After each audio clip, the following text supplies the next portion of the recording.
This guy accidentally bumped into a female student at school and unexpectedly found himself being crazily pursued by her, demanding he become her boyfriend. No matter where he went, she would follow him relentlessly, and when he was being picked on by bullies, she didn't hesitate to jump in and confront them head-on. Knowing he was in a tough spot financially, she didn't say much, and immediately wired him $100 million, a classic case of a beautiful sugar mommy and her lucky schoolboy. It was the dream scenario for many single guys, but Yoon Jin was a serious dude. Handsome, but not easy. After he rejected her confession, Lee Hee-soo suddenly and coldly revealed that he was about to die. It turned out that on the day Yoon Jin bumped into Hee-soo, he had unfortunately dropped the death card. The card he unintentionally chose foretold that he would die today. "Since you're about to kick the bucket anyway, why not this body? Just give it to me." As she finished speaking, her eyes suddenly turned a crazed, bloodshot red. Hee-soo instantly grabbed his hand, yanking him toward her with so much force his arm felt like it was about to shatter. No matter what he did, he couldn't break free. A terrified Yoon Jin looked down at the puddle at his feet. Reflected in it were countless ghostly hands gripping his arm tightly. By now, Hee-soo had transformed into a giant female demon. She was staring at him with a ravenous gaze. "I haven't even asked you to dinner yet, so how the hell am I about to become your dinner, and whoever said she doesn't eat meat? You better get out here right now so we can have a little chat." After that terrifying scare, he used all his strength to yank his hand free and quickly bolted. The demon immediately gave chase. Despite its massive, heavy body, it was as fast as the wind. Just as the demon was about to catch him, it slipped on a banana peel and fell flat on its face. His ancestors were really working overtime for him, seizing the opportunity. Yoon Jin managed to hide in the narrow gap between the buildings. The demon behind him could only roar in frustration. Just then, a light appeared at the end of the alley, only a few steps away, when suddenly the sound of something ripping apart echoed in the night. Before he knew it, the demon had torn off one of his arms. The demon itself froze for a second, staring in shock at its hand, which was now holding his severed arm. Its rage boiled over as it looked at the body it should have possessed. With bloodshot eyes, it let out a night-piercing shriek. "My new body," the demon roared as Yoon Jin lay there trembling. As his body grew weaker, the demon closed in its voice a cold hiss through clenched teeth. "If I can't have this body, then I'll eat you alive." With that, the demon roared, opening its giant fang-filled mouth ready to devour him. But just as Yoon Jin closed his eyes, accepting his fate, a pitter-patter of paws splashing on water suddenly echoed. It was the white dog he had found earlier that day. Time flashes back to the morning. When Yoon Jin went out to take out the trash, he saw a stray dog desperately digging for food. He watched it gnawing on a piece of scrap that had likely been spoiled for ages. He felt a bit sick to his stomach. Yoon Jin tossed his trash bag into the bin and intended to leave, but for some reason, he glanced back at the dog, which was eating with such relish. A wave of pity washed over him. He then went to a convenience store, bought a sausage stick, and returned to his building. He held the sausage out to the dog and called softly. It glanced up at him for a second before immediately snatching the sausage and gobbling it down. Yoon Jin gently patted its head. "Eat up! Don't go digging through the trash anymore, okay?" With that said, he got up and walked away. He left the bewildered dog behind. It ate half the sausage, then suddenly let it go, looking up to watch his disappearing figure with silent gratitude. When the sun set, he returned home. He saw that dog was still stubbornly sitting by the garbage dump.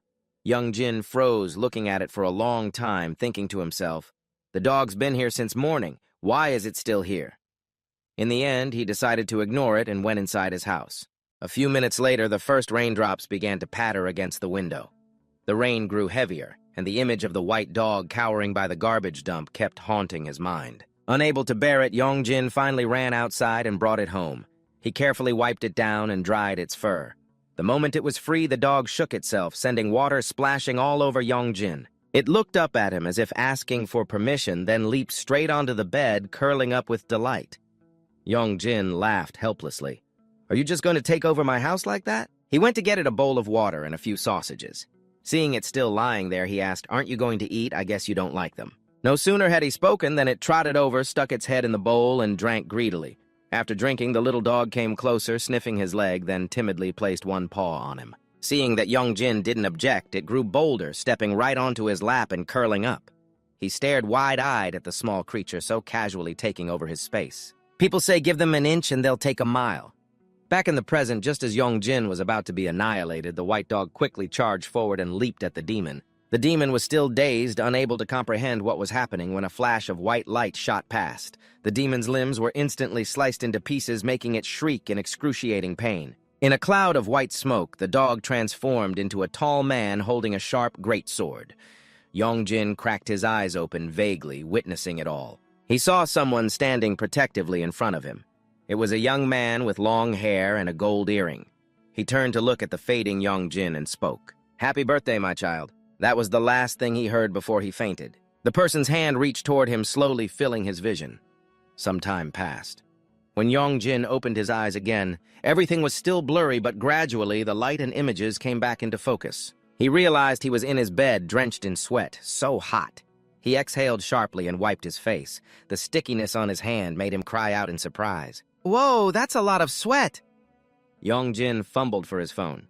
The screen lit up with a series of unread messages, the most recent one from Songgun asking, "Are you dead?" "What?" He shot up in a panic. "What time is it?" Yongjin hurriedly grabbed clothes to change. "Damn it, when did I fall asleep last night?"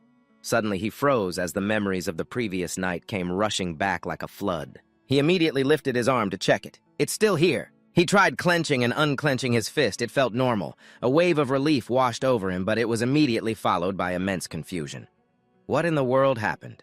Remembering the girl from before, a name flashed in his mind. "That's right, Lee Hisu."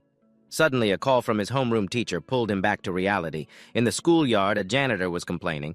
"Why does this annoying machine keep getting unplugged? I wonder which kid keeps messing with it." Meanwhile, Yongjin was rushing to school.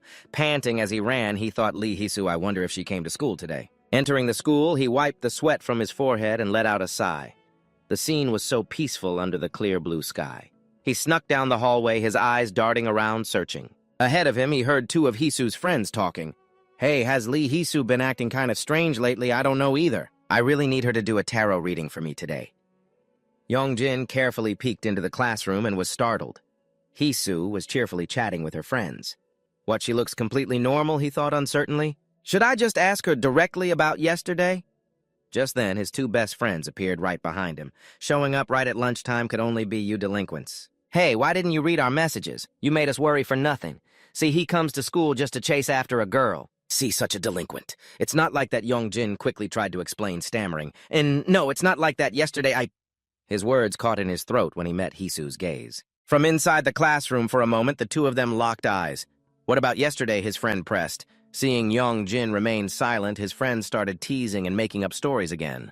This bastard pretended to go home, but he was actually on a date with his girlfriend instead of answering. Yongjin suddenly ducked, hiding below the windowsill. "What are you doing?" one of them asked, while the other two burst out laughing. "Oh, you get that flustered just from making eye contact." "I'm not jealous, really." Yongjin's face darkened with fear. He scrambled on the ground, trying to stay out of sight from the window. So pathetic, one of them judged. Throughout the afternoon classes, Yongjin couldn't focus at all. He couldn't remember how, but he was sure he had been seriously injured. He looked down at his uninjured hands again. A big question kept swirling in his mind. But what happened after that? How did I get home? The image of the demon mask kept haunting his mind. What the hell happened? If only it had all been a dream. He quickly checked his phone. The only proof that last night wasn't a dream was still there. A notification of a 100,000 won transfer from Lee Hisu, with a note attached. "If not accepted within 3 days, the transaction will be automatically canceled. What is this money for?" Han Yongjin muttered. He wondered if he should text her and ask. But then he decisively put his phone back in his pocket. Whatever. As long as she's okay, that's all that matters. In the teacher's office, his homeroom teacher asked with concern. "Han Yongjin, are you sure nothing's wrong?" "Yes, ma'am, I just overslept." She sighed. "Have you eaten anything yet?" "Yes, I have." "All right then. If you're okay, then go to class.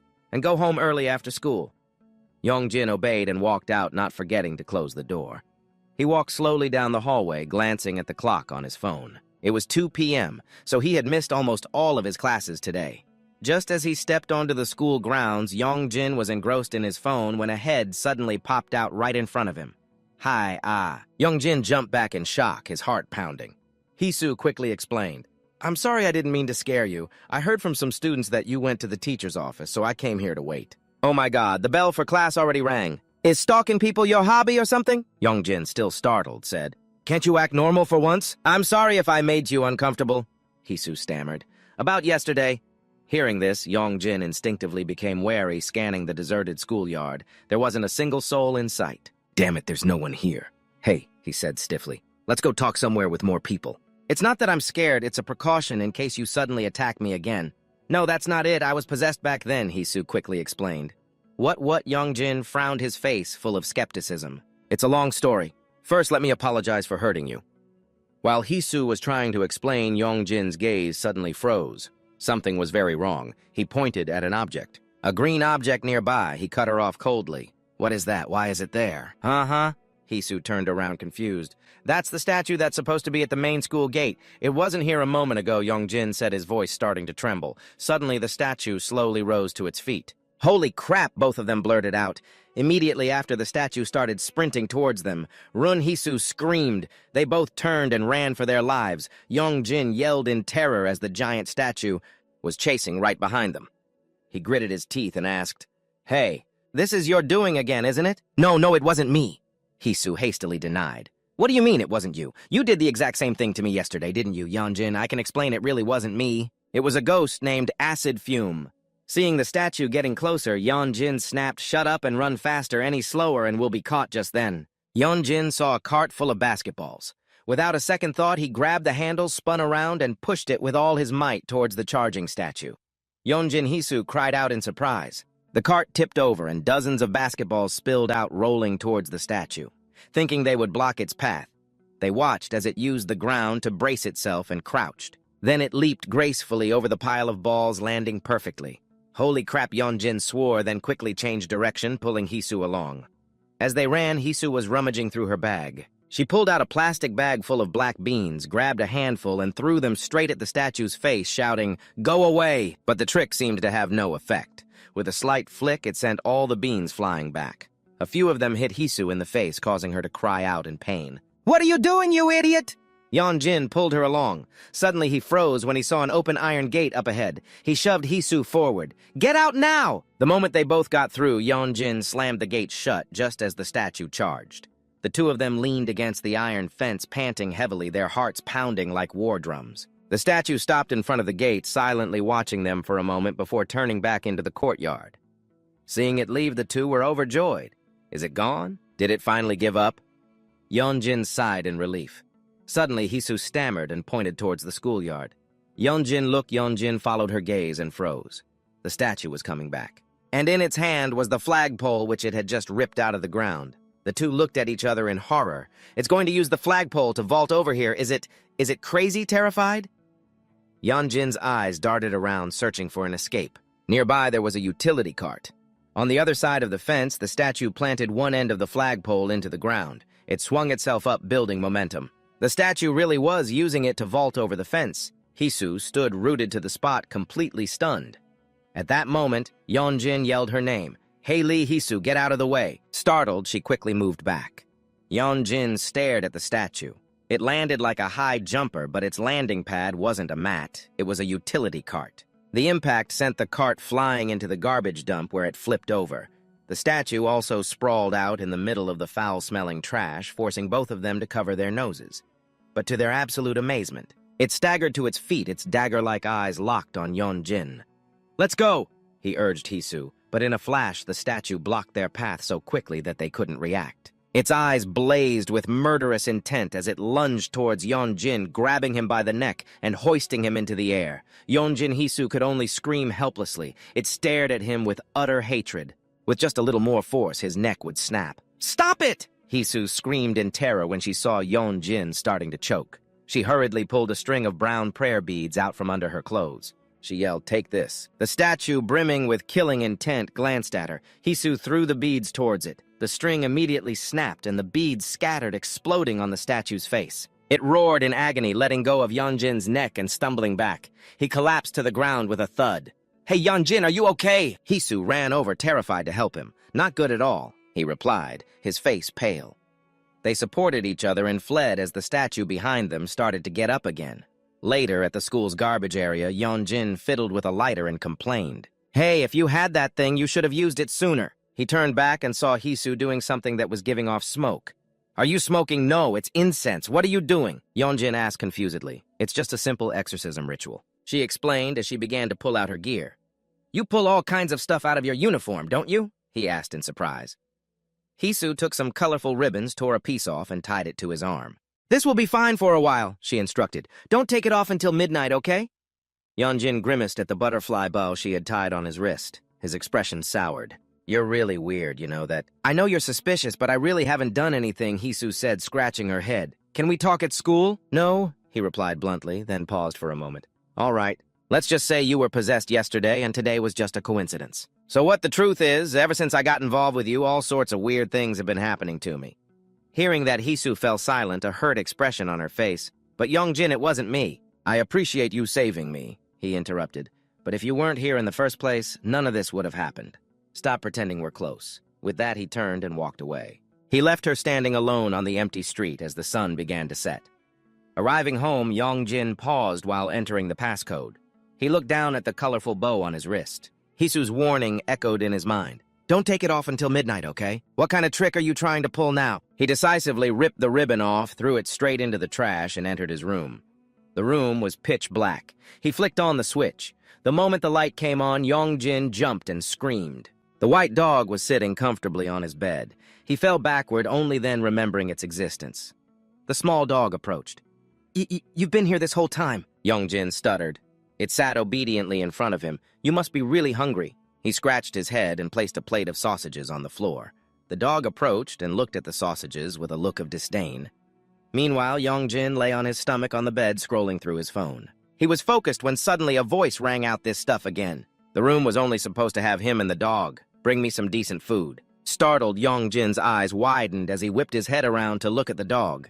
It was still sitting there perfectly calm. He froze, staring at it, and it nonchalantly glanced back. But the mysterious voice echoed in his ear again. "This stuff again, huh? Bring some more delicious food over here." He looked around the small room in a daze, then back at his phone screen, feeling increasingly bewildered. The voice spoke up again, this time seemingly to itself. Whatever, I'm too hungry, I'll just eat this for now." On his phone screen was a pet food store. Yeonjin was about to buy more food for it, but just as he scrolled, the mysterious voice continued, "When I'm done eating, bring the good food here." Yeonjin scrambled up, his eyes darting around the room. A deep, warm voice rang out, seemingly coming from the dog sitting comfortably nearby. "What are you looking for?" Yeonjin jumped, throwing the window open to check, and muttered, "Where is that voice coming from?" The voice spoke again, clearer this time. "So you can only hear me now." So Yeonjin whipped around, his eyes dark-circled from lack of sleep, fixed on the empty space in the room. Here he froze, a cold sweat starting to break out. And then he saw it. The little dog was baring its teeth, looking as if it were grinning at him. Yeonjin faced it motionless and in thought for a few seconds, then slowly sat down. He scooped the dog up, observed it carefully, then began to prod and feel every detail of its body.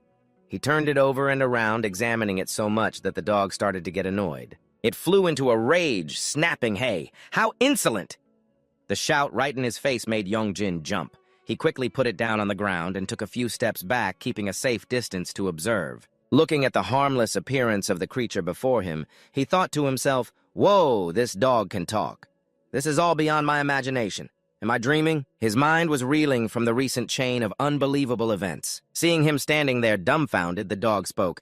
"You're confused. You can't believe what's happening, right? I've been here all day. But you're only just now able to hear my voice," saying that it used its spiritual power to control a nearby cabinet. Clack, clack. The closet door burst open and a pile of clothes and socks flew right into Yeonjin's face. Annoyed, he pulled off a tattered shirt, threw it away in disgust, and let out a scream. But in that very moment, he suddenly realized something. The shirt was missing one sleeve. Remember now, it's from what happened yesterday. The horrifying memories suddenly flooded back. The female demon, the chase, and the feeling of his arm being crushed. His last memory was of its gaping mouth ready to swallow him whole. A sharp, piercing pain shot through his mind. Yeonjin quickly reached for his shoulder to check if his left arm was still there. He was bewildered, caught between memory and reality. "What the hell are you talking about?" "You're wondering how this is possible, aren't you?" As if reading his thoughts, the dog continued. "Who do you think I am to be able to stop that monster? And even be able to talk to you?" Seeing Yeonjin's utter bewilderment, it must be quite a shock hearing all this for the first time. The flood of strange information left Yeonjin completely stunned. "Who am I, and where is this Jin offered some advice? Call the one who is responsible for you here." Yeonjin didn't understand. "The one who gave birth to you and protects you." "I need to learn about your family." As soon as the words were out, Yeonjin replied tonelessly, "I don't have one."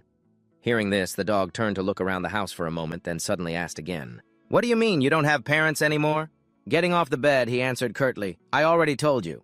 "What about another guardian?" "There's no one." Watching him casually open a bottle of water, Jin sighed in frustration. What a pain. But it also thought to itself, so this kid has been surviving on his own. It seems I didn't choose the wrong person. Meanwhile, Jin was complaining to himself, what the hell is this situation? I can't clearly remember what happened last night, and now I have to deal with this. Jin looked at his back and said reproachfully, Hey, I saved your life. How come I haven't heard a single word of thanks? Jin turned his head and shot it a scornful look. You saved me a puppy stronger than that monster. Does that mean you're a monster too? Hearing this, Jin was speechless with anger. It declared coldly, You dare call me a monster, I am your ancestor. The firm declaration made Jin freeze sweat pouring down his face. An ancestor. He stared at the dog in front of him and muttered blankly, A dog is a human's ancestor. So, was I a dog before? You idiot! Jin snapped, practically fuming. I am not a dog. Then what are you? He asked nonchalantly. Ugh, Jin was about to lose its mind with this descendant. I'm just in this body for now. I may look like a dog to you, but that's not what I actually am. Oh, Jin replied indifferently, so you're possessing a dog. You could say that the dog nodded smugly. But then he bluntly added, So you're still a dog, what's the difference? I told you I'm not! Jin snapped, trying to explain. But if you don't have a suitable human body, you're still a dog right now. I said I'm not. Okay. He nodded as if he understood. So an ancestor's ghost is possessing a dog. That sounds a bit crass, Jin muttered, but Jin accepted it and got straight to the point. So what do you want from me? He wearily threw out a guess. Do you want me to make an offering or something? I don't have money for things like that.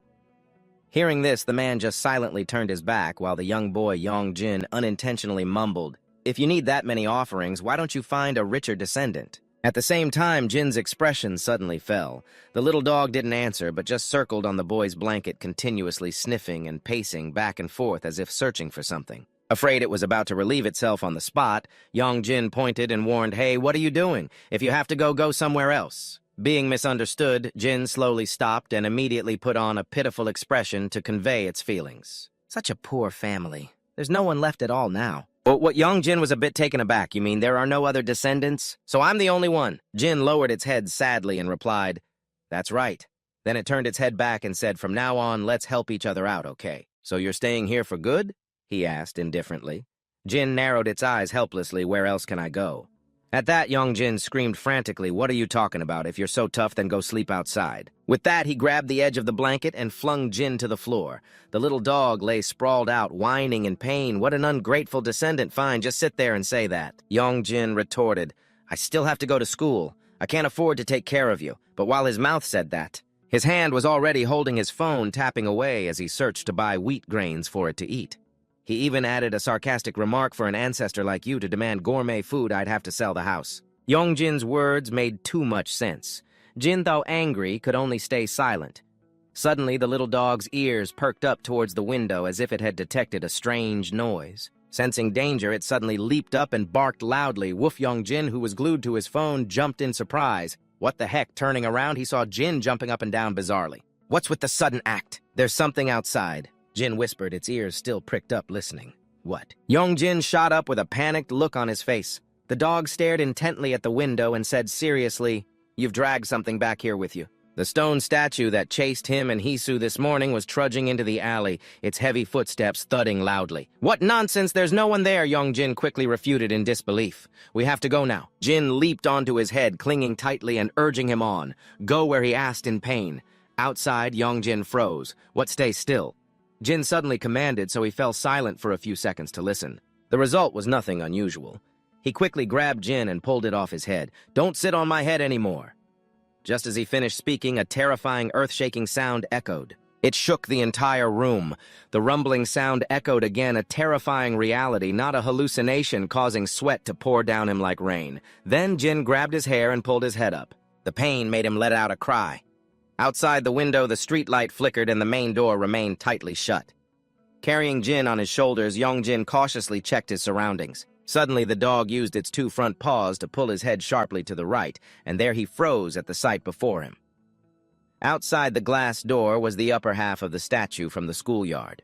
It stood there imposingly, its every step making an earth-shattering sound, and it stopped right in front of his door.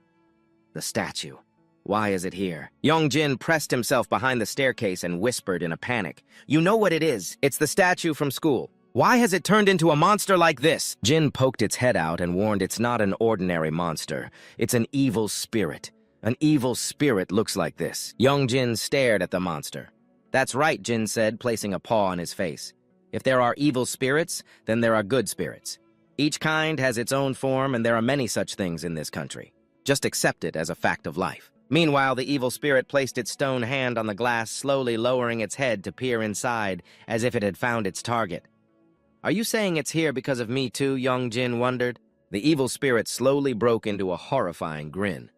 Exactly, Jin replied, as they both kept their eyes fixed on it. But why is it following you? Evil spirits are vicious, but they don't just follow people for no reason. Young Jin recalled pushing it into a garbage truck. After pondering for a few seconds, he closed his eyes and admitted, "It seems I provoked it first." At that moment, Jin yelled a warning. "It's coming in!" Crash! The evil spirit threw a thunderous punch at the door. The frame and glass shattered everywhere, and the terrifying force threw Jin off Young Jin, while the pressure knocked him to the ground as well. For an evil spirit, its intelligence doesn't seem very high. Due to inertia, it stumbled headfirst inside. Looking at the wreckage, Young Jin exclaimed worriedly, "It's destroying my house." "Forget the house run!" Jin rushed over and yelled in his face. The evil spirit glared murderously at them both. Young Jin was scared stiff when suddenly Jin dashed forward, yelling, "You run ahead!" "Ancestor, what are you doing?" Young Jin was confused by its action. "Just do as I say," Jin ordered, turning his head. The evil spirit got back up and chased after Young Jin, forcing him to turn and run for his life. When he glanced back, he saw the small dog's tiny figure standing firm, facing the giant monster head-on without a shred of fear. Really, is that my family's ancestor? But Jin, exuding authority, looked straight at the evil spirit and yelled, "You bastard!" The debris at its feet began to tremble from an invisible energy. Its inner power exploded as pink lightning bolts coiled around Jin, radiating with increasing intensity. It declared sternly, "How dare you touch my descendant?" The dog opened its mouth wide, preparing to unleash an earth-shattering technique, but the only sound that came out was woof, woof, woof, woof, woof. The evil spirit stood still, staring at the farce before it. It simply swatted its hand, sending Jin flying several meters.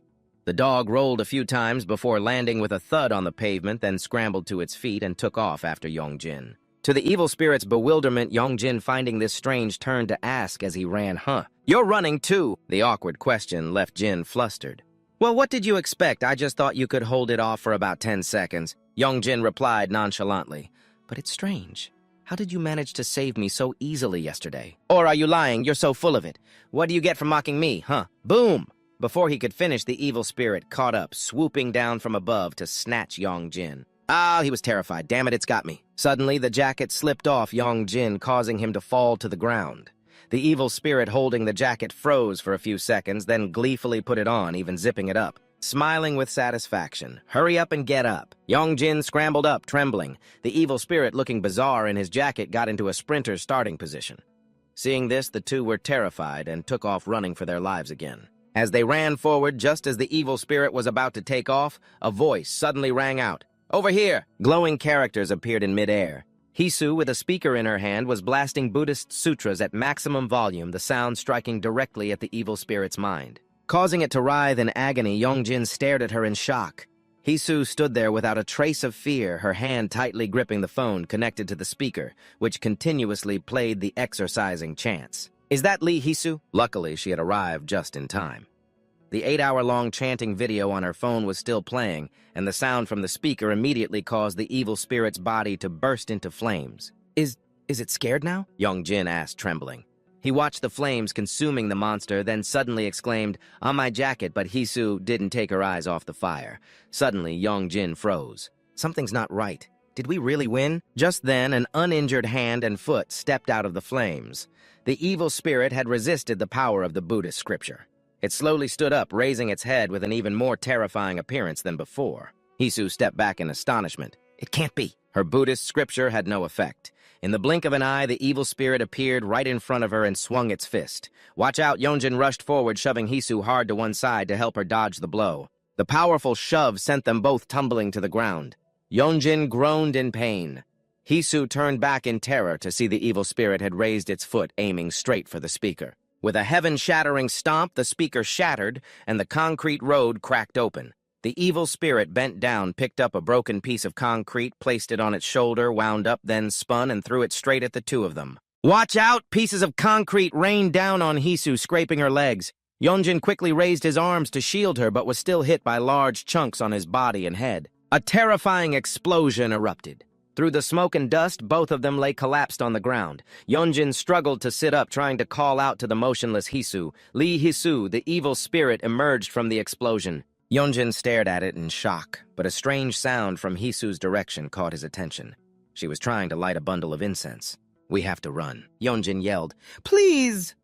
Hisu pleaded weakly, still stubbornly trying to light the incense. Yeonjin, impatient, was about to shout again when he suddenly froze, his eyes widening in absolute terror. The evil spirit was standing menacingly right over Hisu, its two hands lifting a car ready to throw it down. An image of his pet dog, Jin, suddenly flashed in his mind. "You said you would come out." Yeonjin desperately scrambled to his feet, running for his life towards Hisu. "Then help me." He let out a yell with all his might and jumped forward to shield Hisu, ready for death. But instead of pain, his feet suddenly stepped into an empty void. All around him was a completely unfamiliar land. The space began to transform. Yeonjin was bewildered, not understanding what had just happened. "What the hell is this?" The sky before him suddenly grew dark and hazy. "Where has everyone gone?" A sense of unease welled up inside him as he unconsciously called out, "Lee Hisu ancestor." Suddenly, a pair of feet appeared behind him and a deep, warm voice spoke up. "I can finally hear your desperate cries for help." Hearing the familiar voice, Yeonjin was stunned. He whipped around and called out in amazement, "Jin!" A man dressed in ancient black garments emerged from a hazy white mist. His appearance was incredibly mysterious, especially his golden pupils that glowed brightly in the darkness. "Who are you?" "What's with these clothes?" Yeonjin asked, bewildered. "Who else could it be?" the man replied calmly. Yeonjin was startled. "You don't recognize my voice, my descendant." The man smirked. His face suddenly blurred, shifting between his human form and the face of the dog, Jin. Yeonjin finally began to realize this person's identity. He mumbled, "Ancestor." "That's right." The man stepped right up behind him, his voice firm. "I am your ancestor." The sudden closeness sent a chill down Yeonjin's spine as the man gently took his hand. He began to narrate, "In the beginning there were 12 gods," he continued, "and I am the god who rules over the dragons." A warm surge of power flowed from the man's hand into Yeonjin's body, causing his palm to glow brilliantly. From it, an earth-shattering energy erupted. In that instant, Yeonjin returned to reality, the words, "I will lend you my power," still echoing in his ears. Without a second of hesitation, he immediately used the energy he had just received to summon a weapon to fight the evil spirit. Hisu witnessed the scene, unable to believe her eyes. Yeonjin let out a great shout, his eyes blazing with fire, and charged straight at the evil spirit. The ancestor's power materialized into a giant blade, slicing the car in half with ease. A terrifying explosion rang out. Seizing the opportunity while the evil spirit was still stunned, he lunged forward and cut a sharp gash into its hideous body. His momentum caused him to stumble and fall hard to the ground. Yeonjin screamed anxiously, "What the hell is this?" The car was really cut in two. He said with difficulty, "What are you doing?" Jin in his dog form roared angrily, "Get up now before it minces you into pieces." So Yeonjin scrambled to his feet, picked up the sword again, and gritted his teeth, cursing under his breath. "Damn it, this is so heavy." Suddenly, he was startled to realize the gash on the evil spirit had already healed. It was growling furiously, its bloodshot eyes locked on him as it charged like a hungry tiger. It swung its elbow, landing a devastating blow on Yeonjin. He had no time to defend himself. The sword was knocked from his hand, and his entire body went flying into a nearby pile of scrap. As he staggered to his feet, the evil spirit was already towering over him. It roared and lunged forward, making him pale with fright. Jin suddenly leaped onto the evil spirit's face and yelled, "Run now! Hurry up!" Of the 36 stratagems, fleeing is the best. Yeonjin immediately turned and fled. "Why are you running, you idiot?" Jin was driven mad with rage and cursed loudly. "You handle it yourself, then I can't," Yeonjin flat out refused. Seeing its prey trying to escape, the evil spirit grabbed Jin and flung him aside. It then leaped forward, catching up to Yeonjin in the blink of an eye. "Use the sword," Jin yelled from where he lay flattened in a corner. Yeonjin gritted his teeth, spun around, and tightened his grip on the sword. He suddenly swung a horizontal slash, forcing the evil spirit to arch its back to dodge. Taking advantage of that moment, he poured all his strength into the next slash. "Yeonjin, hang in there, I'm here." Hisu suddenly screamed in encouragement. As if filled with new strength, Yeonjin began swinging the sword wildly. Even the evil spirit seemed to grow restless watching him. Suddenly, the sword slipped from his hand. It flew through the air, cutting down several nearby flower bushes before soaring high into the sky in the blink of an eye. Yeonjin turned and ran again. The evil spirit immediately latched onto him like a leech, the sky filled with gently falling flower petals. Suddenly, the evil spirit's eyes widened as a sense of foreboding washed over it. It cautiously glanced up while running through the brilliant shower of flowers. A petal gently drifted over one of its eyes. Its pupil contracted as a flood of memories suddenly rushed back. In a room, a flickering light cast two hazy shadows on the wall, one of an athlete and one of a man in a hard hat. Two artisans were sculpting a human head out of iron. The screeching of a saw echoed. A photograph of the athlete was shown, not long after the human-shaped statue was complete. It caused a huge stir among the public. "Oh my God, it looks just like him." Even television reporters came to film the statue, which depicted a track and field athlete. A legend, the #1 pride of South Korea. The host stared at the statue for a long time before asking, "But why is he bald?" A single cherry blossom petal gently drifted by, obscuring the memory. Memories of its most glorious days. Groups of tourists came to visit, children ran and played around it. Beautiful girls posed for pictures with it. Standing under the dazzling sun, it listened with pride. It heard the conversation of two girls. "Come on, pose just like him." Their clear laughter followed. Suddenly, the statue glanced down. A woman's voice exclaimed, "Oh my God, he's taking a picture in front of his own statue." A man in a baseball cap was striking the exact same starting pose as the statue. A middle-aged woman approached him, her voice filled with admiration. "Our son is also a big fan of track and field. He admires you so much. Thank you for being such a wonderful inspiration. We loved your memoir." Even from its towering pedestal, the statue heard every word clearly, and then its eyes began to well up with tears. Time passed. A rope was tightened around its shoulders as a crane lifted it away. From then on, it was left all alone. It stood silently in the cold, biting rain as raindrops trickled down from the corners of its eyes. Just like tears of sorrow and loneliness, snapping out of its memories, the evil spirit silently watched Yeonjin, who was still running for his dear life. Suddenly, its steps began to slow. At that moment, Yeonjin tripped and fell face first onto the cold ground. He scrambled to turn around, then clutched his head and screamed in terror. The evil spirit rushed towards him at lightning speed, but strangely, it ran right past him. Stunned and confused, Yeonjin lifted his head to watch. The evil spirit was running straight for an old marathon banner. It puffed out its chest, spreading its two arms wide in a victory pose. Imaginary flower petals fluttered around it. With arms outstretched, it crashed through the iron finish line barrier, completely immersed in the glory of taking first place as cheers erupted. The thunderous applause of the crowd echoed endlessly in its mind. It proudly bit down on an imaginary gold medal, remembering the praise from that woman all those years ago. Getting autographs from everyone, it had become a celebrity and idol loved by children everywhere. The evil spirit kept running and running towards the flower petals, as if it were running towards victory, resplendent in its own illusion. Meanwhile, Yeonjin and Jin could only stare blankly, not understanding a thing.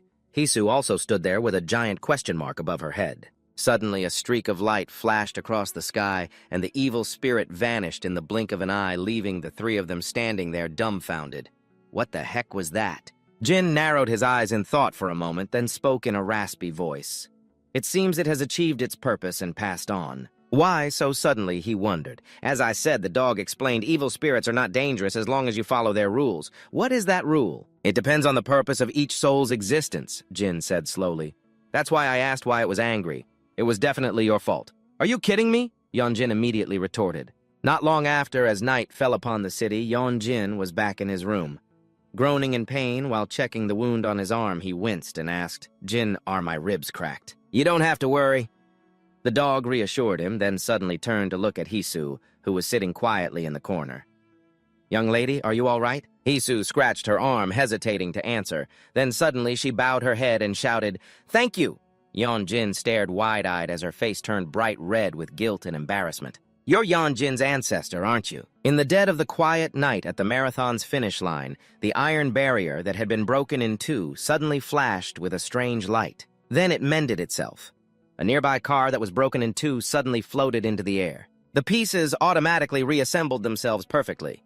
A shop's shattered glass window repaired itself, and a broken apricot branch reattached to its tree under the streetlight. The silhouettes of 3 children, 2 boys and 1 girl appeared. They had their arms around each other, laughing happily before vanishing into the night. In a small room somewhere, an ancient sword was placed ceremoniously on a cabinet shelf. Hisu hesitated for a moment before daring to ask, Are you Yeonjin's ancestor? Jin was taken aback for a few seconds, then raised an eyebrow. So you can see me, the small dog asked curiously. Are you a shaman? The girl quickly shook her head and replied in a low voice, No, I'm not a shaman. I'm a shaman's daughter. Ha ha ha ha, Jin burst out laughing. A shaman's daughter, you say? Recalling how Jin had saved her life, Hisu said with immense gratitude, You saved me from that monster before. But I passed out right after she smiled gently. I never had the chance to thank you properly. Thank you so much. At that moment, Yeonjin suddenly cut in his eyes wide with disbelief as he looked at Hisu. You can hear this dog talk. She nodded honestly. Hearing that, Yeonjin let out a sigh of relief. So I'm not schizophrenic. Hisu couldn't help but laugh at him.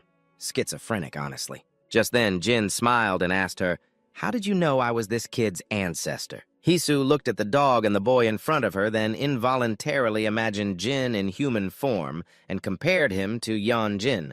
She then laughed honestly because you two look so much alike. What do you mean Yeonjin couldn't accept this reality? She blushed and explained in a tiny voice, Yeonjin, don't you see it? What do you see? He pressed, raising an eyebrow.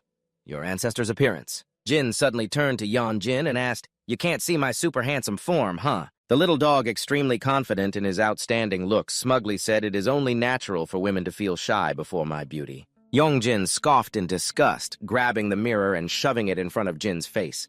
You are so handsome, are not you? As soon as he finished, the man and dog immediately started brawling. In the middle of their scuffle, Hisu pulled out her phone. Yeonjin, look at this. Just as he looked over, she snapped a picture and a filter of a rabbit nibbling a carrot appeared right where Jin was in midair. What is that? He yelled. Yeonjin stared at the phone and screamed, Oh my God, how can you do that? He refused to believe his eyes, telling himself it must be an app glitch. She turned to Jin and said, Great ancestor, please move closer to Yeonjin. Instantly, a vomiting filter appeared right next to Yeonjin's face, followed by a mask filter that did the exact same thing. Still stubbornly refusing to believe it, he intentionally waved his hands wildly around himself to check if Jin's form was really there or not. Jin just frowned, looking unconcerned. The night grew later, the streetlights outside were on, and the clock showed 9:05 in the evening, but are not you going home? Yeonjin suddenly spoke up. It is already 9 o'clock. Hisu was startled, hesitating, as if she wanted to say something, but then stopped. Finally, she mumbled, I cannot go home. Yeonjin took a sip of water while staring at her, why he asked. Hisu took a deep breath to gather her courage. My mom is possessed like me. She is strong enough to summon an evil one easily. Hearing this, Yeonjin's eyes widened. If I go home in this state. Her voice trembled with a mix of fear and sorrow. Mom will forcibly possess me again, and then come after you just like that other evil spirit. Why would your mom come after me? He asked curiously. Because she wants your body, she answered bluntly. Jin, hearing this, also looked up. Why my body? Yeonjin frowned. Hisu whipped her head around, her sharp gaze fixed on him. Because you are a spirit vessel.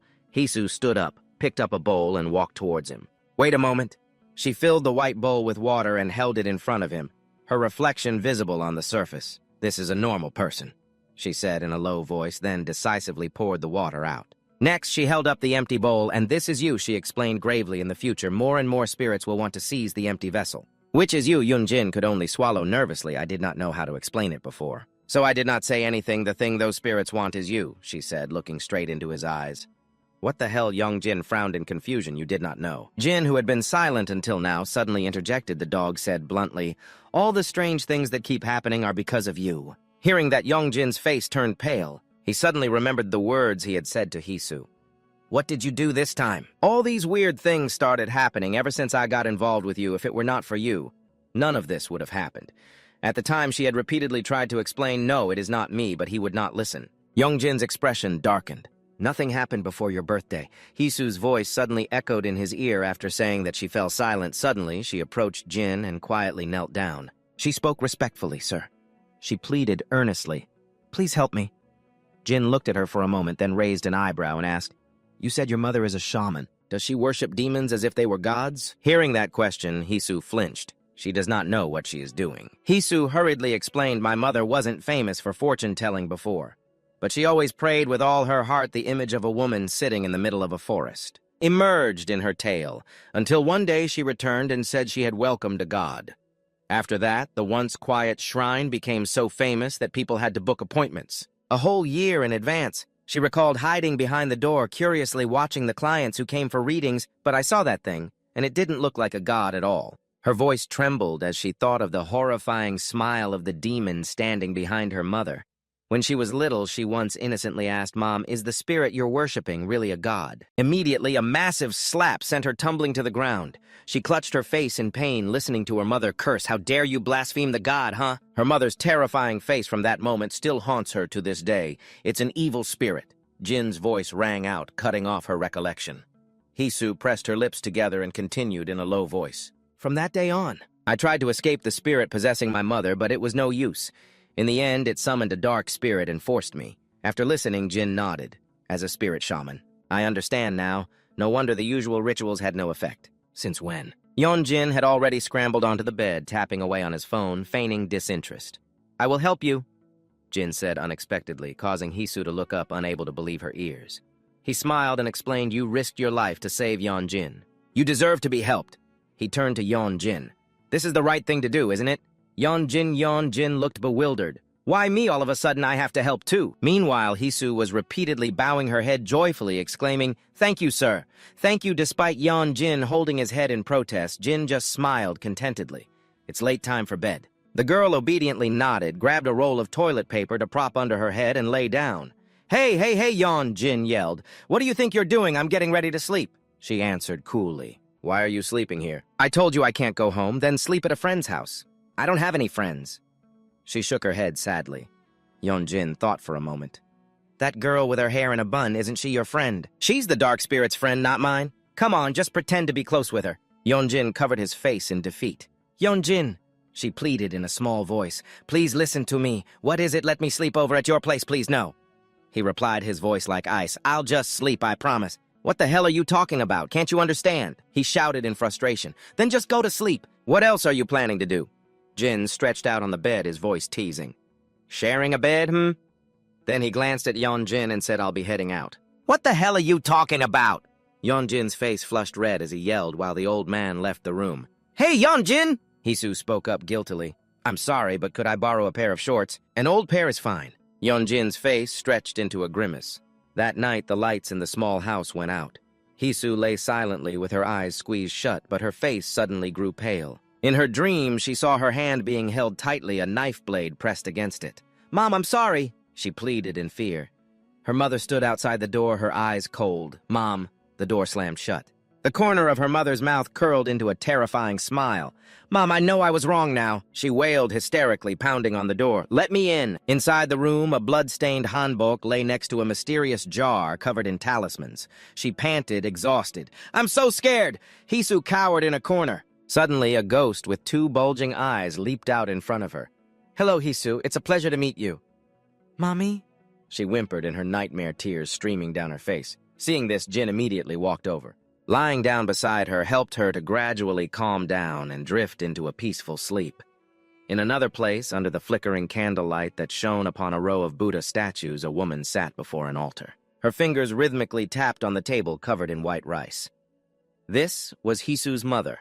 She glanced down at the table with a cold look, then suddenly slammed her hand down, causing the rice to fly everywhere. "Lee Hisu, you wretched brat!" she roared angrily. Her two eyes were completely white. "Where the hell have you gone?" She ground her teeth as the spirits of children surrounded her. They were crawling all over her body.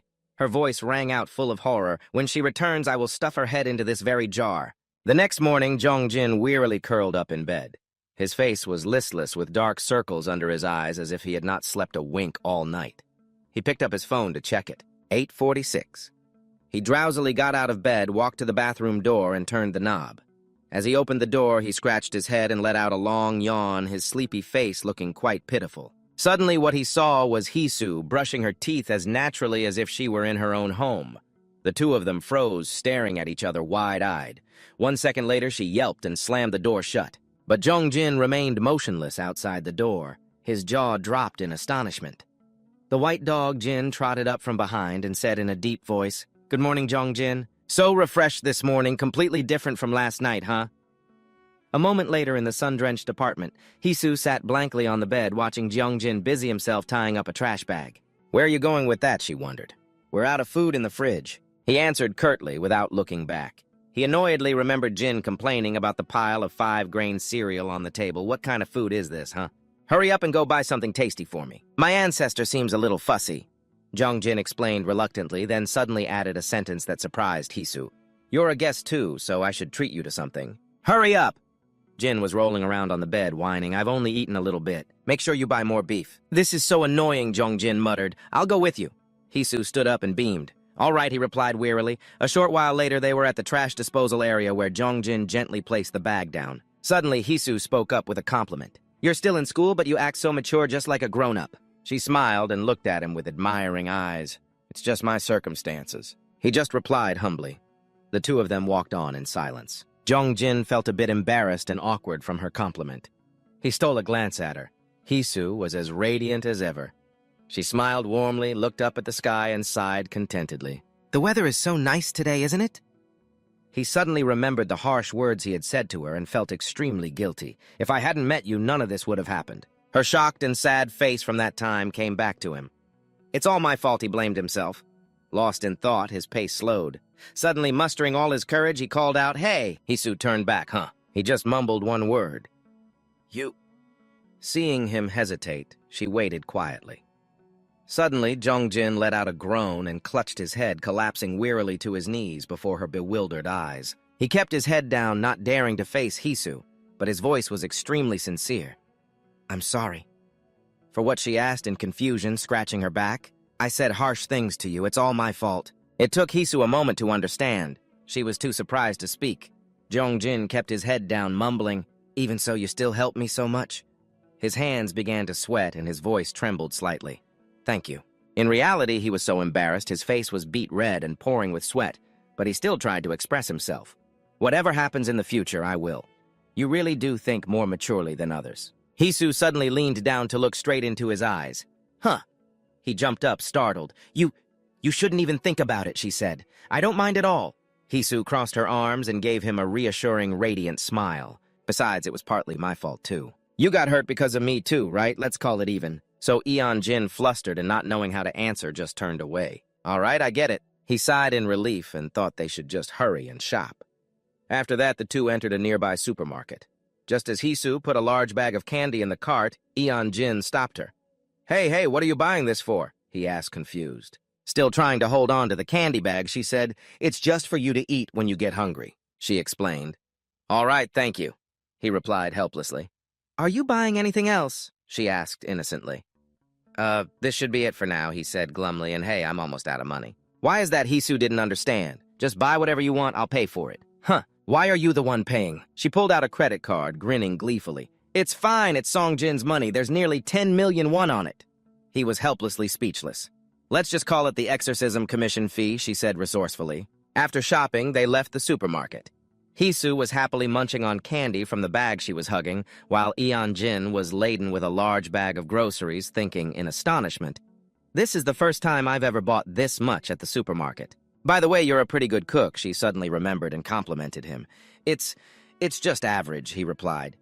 Hisu didn't notice his awkward expression and continued excitedly with all these ingredients. We're going to have such a delicious meal, you'll see. Suddenly, Jin's eyes widened as he realized something. Ahead of them, John was walking closer and closer, his face buried in his phone. Red alert sirens blared in Jin's head. Why isn't she here yet? John looked up, frowning in confusion. Then suddenly he cried out, Ah! In front of Jian now was Hisu, standing alone and bewildered, holding her bag of candy. Jian recognized her as Jin's rumored girlfriend. Hello, she said, smiling brightly in her confusion. Hello? He replied politely. Not far away, Jin was on his knees, panting for breath. Damn it, why is John here of all people, he thought wearily, looking up at the sky and lamenting. Oh, for crying out loud. He's definitely going to jump to all sorts of conclusions, he worried. He opened his phone. 10:58, the group chat was already blowing up with messages. I'm talking to Jin's girlfriend right now, guys. She's freaking cute. Nice one. Jin, you just wait. When I see you, you're dead to me. After reading through the annoying messages, he sighed. This is so tiring. Jin put his phone away and continued on his way home. Behind his lonely figure, a bizarre, giant black shadow was slowly approaching. Jin remained completely unaware, his eyes still glued to his phone screen. A huge pitch-black hand reached out, ready to snatch him. A soccer ball flew from out of nowhere and smacked Jin right in the head. Ouch! The impact not only made him cry out in pain, but also caused the black shadow to vanish in an instant.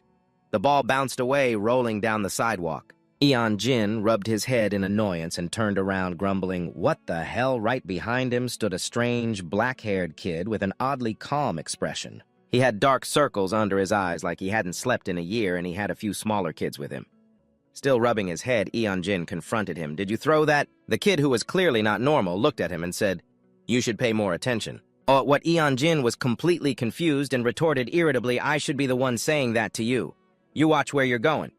The little kids with the boy suddenly swarmed around him. Grabbing his hand, they started to lecture him. "Mister, you have to watch where you're going." "That's right, it's really dangerous. We were just worried about you." Eon Jin was dumbfounded, unable to understand why he was being scolded by a bunch of toddlers. They waved goodbye to him, not forgetting to add, "Remember to be more careful from now on." Feeling helpless, he just replied, "All right, thanks, kids."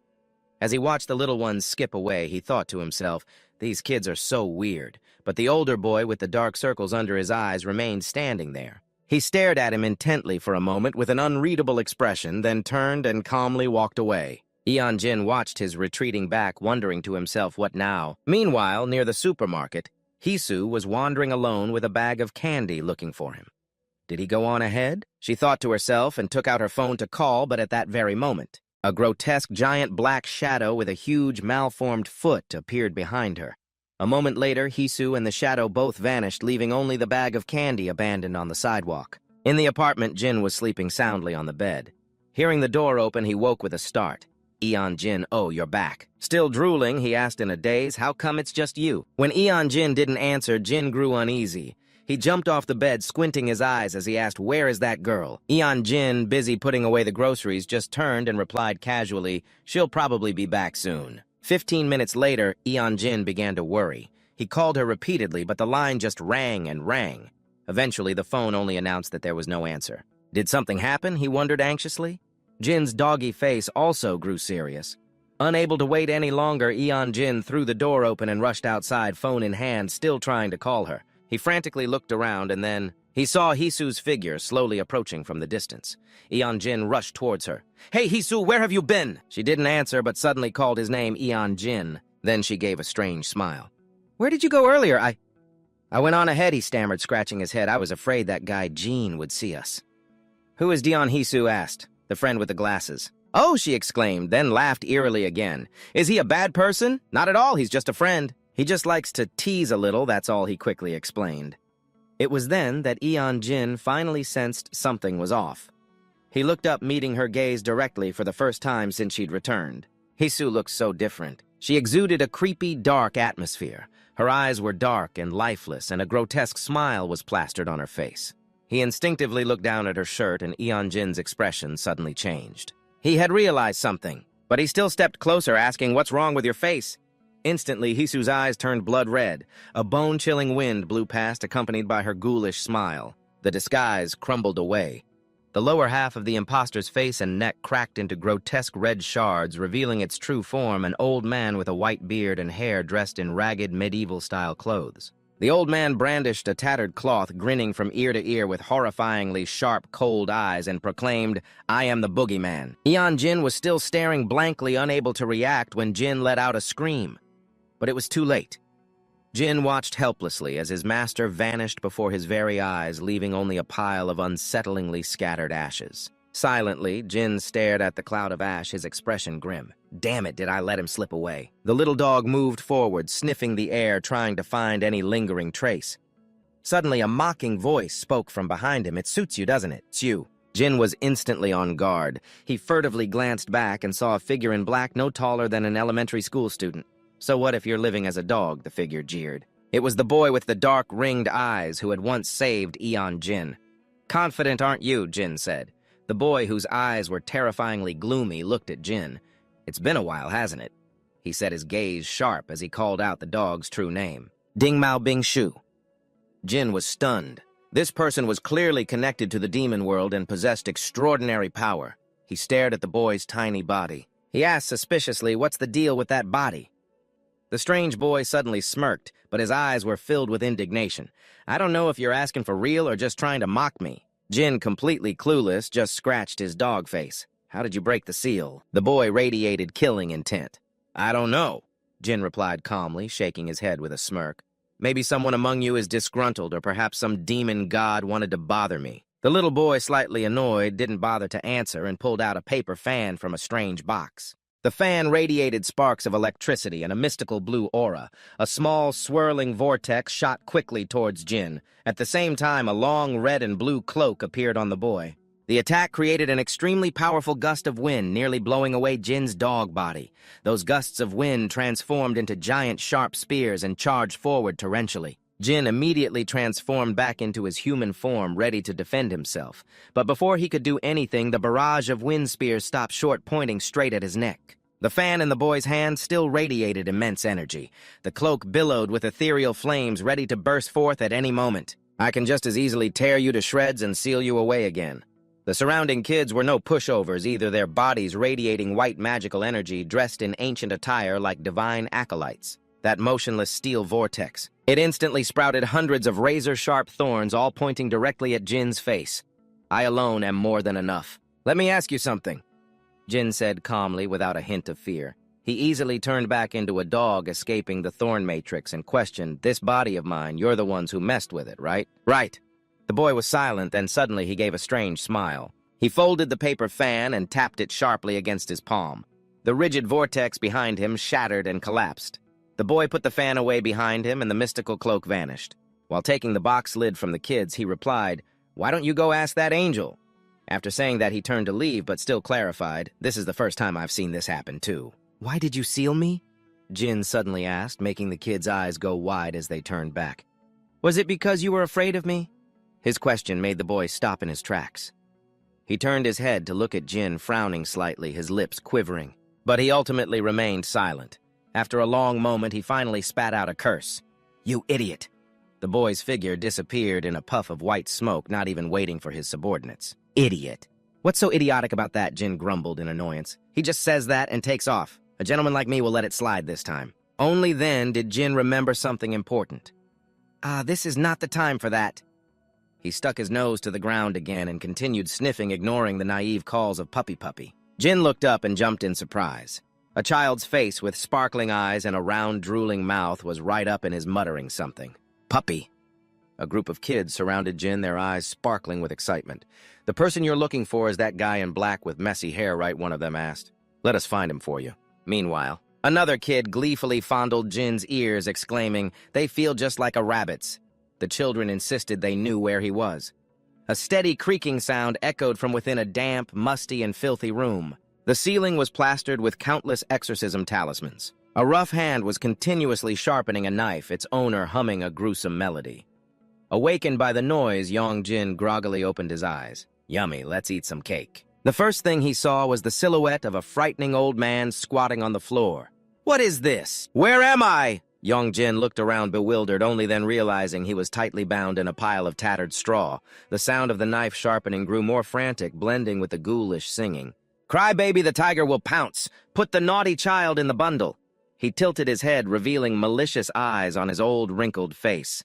Jin's eyes widened in horror. He realized it was the same old man who had disguised himself as Hisu earlier. Fear made his face turn pale. He gritted his teeth, straining with all his might to escape the straw that bound him. Jin, a mournful call made him freeze. Looking to his side, he saw Hisu was also tied up in the exact same way, his face flushed from crying. "You too." Suddenly, a pile of white salt poured onto the floor right in front of Jin. The old man continued to sing, unconcerned. "Salt it well, make it into fermented paste. Looks like we're about to be turned into pickles." Hisu sobbed. "I have heard this song 4 times already." Pickled Jin was horrified right after. He could feel salt seeping out from all over his body. The old man stopped singing and coughed. Jin stared stunned at his body being covered in salt, but what horrified him even more was he was completely naked. Jin let out a mournful groan, then buried his face in the pile of salt, his face as red as a beet. "Where are my clothes? Where are my clothes?" he mumbled, asking Hisu. "Don't tell me you saw everything, did you?" "I didn't see," Hisu replied awkwardly, turning her face away. "You shouldn't look at me either." At that moment, the old man stopped sharpening his knife. He stood up, holding the sharp weapon, and the sound of creaking footsteps drew closer. Jin didn't dare to lift his head, sweat pouring off him like rain. Hisu also lay face down on the floor, holding her breath, listening. The sounds stopped. The silence was terrifying. "Is he gone?" Yeonjin thought to himself, then dared to glance over a hideous old face with a savage smile slammed right into his vision. "You're awake, are you?" The old man chuckled with glee. At that moment, Yeonjin froze, only able to remain silent. The old man's neck suddenly stretched out, placing his head all the way down on the floor. He stared straight into his eyes with a horrifying gaze. "A naughty child, are you?" Yeonjin asked in confusion. "Why am I a naughty child?" Hisu, who had stopped crying at some point, turned to protest. "That's right, we're good kids. Good kids are supposed to get rice cakes." Her fear had turned into indignation. "Give us rice cakes." "Hey, don't provoke him!" Yeonjin whispered in panic. "How will you prove you are good children?" the old man roared. "Then how will you prove that we are naughty children?" Yeonjin retorted tensely. "Are you two filial children? Try and prove it." What Yeonjin was stunned. He was stumped on this one. "I don't have any parents." Hearing that answer, the old man's eyes looked like they were about to pop out. He shrieked in anger. "You disrespectful brat!" Daring to be disrespectful to your parents, at that Yeonjin and Hisu jumped in fear. The old man raised the knife, pointing it straight at Yeonjin's face, and smiled triumphantly. "Good, you are the perfect kind to be pickled." Yeonjin went limp, collapsing to the floor with no strength left to argue. "That's not it!" Hisu quickly cried out. "Yeonjin really doesn't have parents." But the boogeyman didn't care at all, smiling widely. He said, "You're the unfilial type too," Hisu chimed in. "It seems the only crime here is being unfilial, huh?" Then he turned back to criticize Yeonjin. "Being disrespectful to parents is the same as killing them. It's a heinous crime." He frantically swung the sharp knife up, preparing to stab down. In that life-or-death moment, Yeonjin spoke calmly. "They're dead!" The old man froze. His screaming also died down. Then he whipped around to point straight at Hisu's face. "Then you must be the unfilial child, that's for sure." Both of them were dumbfounded, not understanding what was happening now. Yeonjin was annoyed. The old man began to narrate, showing an image of a young woman sitting before an altar praying. "Oh, boogeyman, my daughter won't listen and she's so naughty, please take her away." Signed, Hisu's mother. "Your mother prays to me every night to take a naughty daughter like you away." He said. Hisu was stunned, her face crestfallen in disbelief. She stammered, "That's my mother." Suddenly, a loud noise rang out from outside. A shrill ringing bell cut through the conversation. The boogeyman fell silent and glanced at the door with a thoughtful expression. He walked towards it. Turning back, he instructed the two frightened children, "Wait here obediently." The old man's shadow faded behind the door as the noise stopped and the door slammed shut. Yeonjin and Hisu stared at each other in a daze, secretly relieved. He straightened his back, trying to sit up. The cumbersome, tattered cloth made it very uncomfortable for them to move. Hisu had to shake her hair to get the salt out. "This is our shrine," she suddenly realized. What he asked in surprise, then buried his face in his hands and groaned wearily. "Ah, we're so screwed. What's wrong? Weren't you planning on coming here too?" "What good is it being here now?" Yeonjin grumbled. She gestured with her hand, suggesting, "You just take out your knife like this." "I left the knife at home and I forgot the offerings too," he answered helplessly. Hisu's eyes widened innocently as she spread her hands out in a cute gesture. "Doesn't it just appear on its own when you do this?" "That's how it worked last time." What he asked, bewildered in this tense situation. "And you two are still casually chatting. Do you think this is a comic book?" Yeonjin couldn't take it anymore. "If it isn't, then I'm sorry, but we have to get out of here first," he said. "If we go through this door, we'll definitely run into that old man again." Yeonjin Hisu suddenly called out. She had already stood up at some point. She seriously pointed to another door behind them. The two of them decided to leave through that exit. Salt scattered with their every step. The moment they were outside, Yeonjin's eyes widened in astonishment. He looked around from the brightly lit ceiling to the walls intricately carved with religious figures. He stared in awe at the giant Buddha statue and the large blades planted around it, wondering to himself, "What the hell is this?" "Hey," Yeonjin Hisu called out. She had just found a wardrobe behind them. "How about we wear these for now? It would be mortifying to go out like this." They took off the tattered salt-covered cloths, turning their backs to each other. "Don't you dare peek, you two." Each in their own corner, they silently put on the temple robes. Yeonjin chose a white garment with only a cord to tie at the waist. The hem would occasionally flutter up, revealing his entire thigh. He shyly covered himself up, flustered. "Where are my clothes? How are we supposed to go out like this?" Hisu, wearing a yellow kasaya, laughed and replied, "I'll pay for the taxi." "No need," she then said, pointing to the large shining door ahead. "We'll be in the courtyard once we get out of here, right?" While Yeonjin was staring blankly, he suddenly noticed something. He frowned, sweat breaking out as his gaze turned serious.